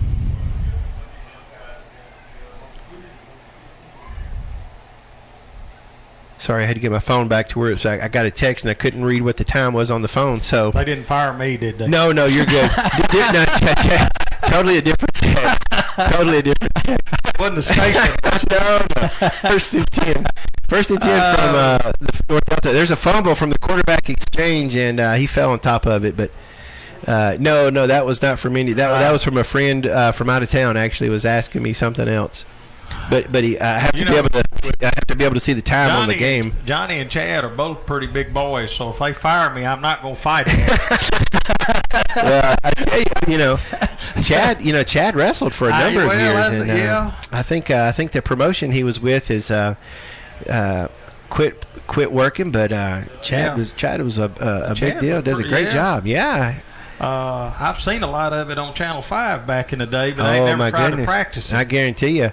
There's a handoff up the middle, and he's going to get about 3 yards, so it's going to be second down. No, it's going to be third down now. Third and about 8, I guess. 3rd and 7 when they get it set ball just outside the 40, almost the 41. 11 o'clock to 12:30. Wrestling was watched. Oh, absolutely. Oh, Channel 5, you bet. Oh, man, Jerry Lawler and Bill Dundee. The guys come in for a long lunch break Saturday morning. Growing up in North Mississippi, my dad would always let us, if we were ever outside working on Saturdays, he'd always let us come in and watch Memphis wrestling. I guarantee Lance Russell, Dave Brown, man, you don't beat that now. That's good for boys to watch. 3rd and 7 now from the 40. Indianola just content running the clock. They're going to try to get to the outside. Boy, nice tackle there by number 35 for North Delta. That's a number I hadn't seen tonight. Or 25. Or is it 25? Wait a minute, we ain't got a 25. I'm trying to. Yes, we got a 25. Yes, sir. He's out there, but I'm not sure who that is. But he made a nice tackle there because the Indianola runner was trying to get to the outside, and he tackled him there to keep it on 4th down. So they're going to punt it at 4th and 8 on our own 41. And you mentioned before, Coach Hester's that kind of guy. He's not going to. Yeah. He's not going to run a score up on anybody. So I think I did text you back on that one. Oh, Johnny Pace, we love you. Oh. I think I heard Chris say Hell State, actually. I don't know what that's about.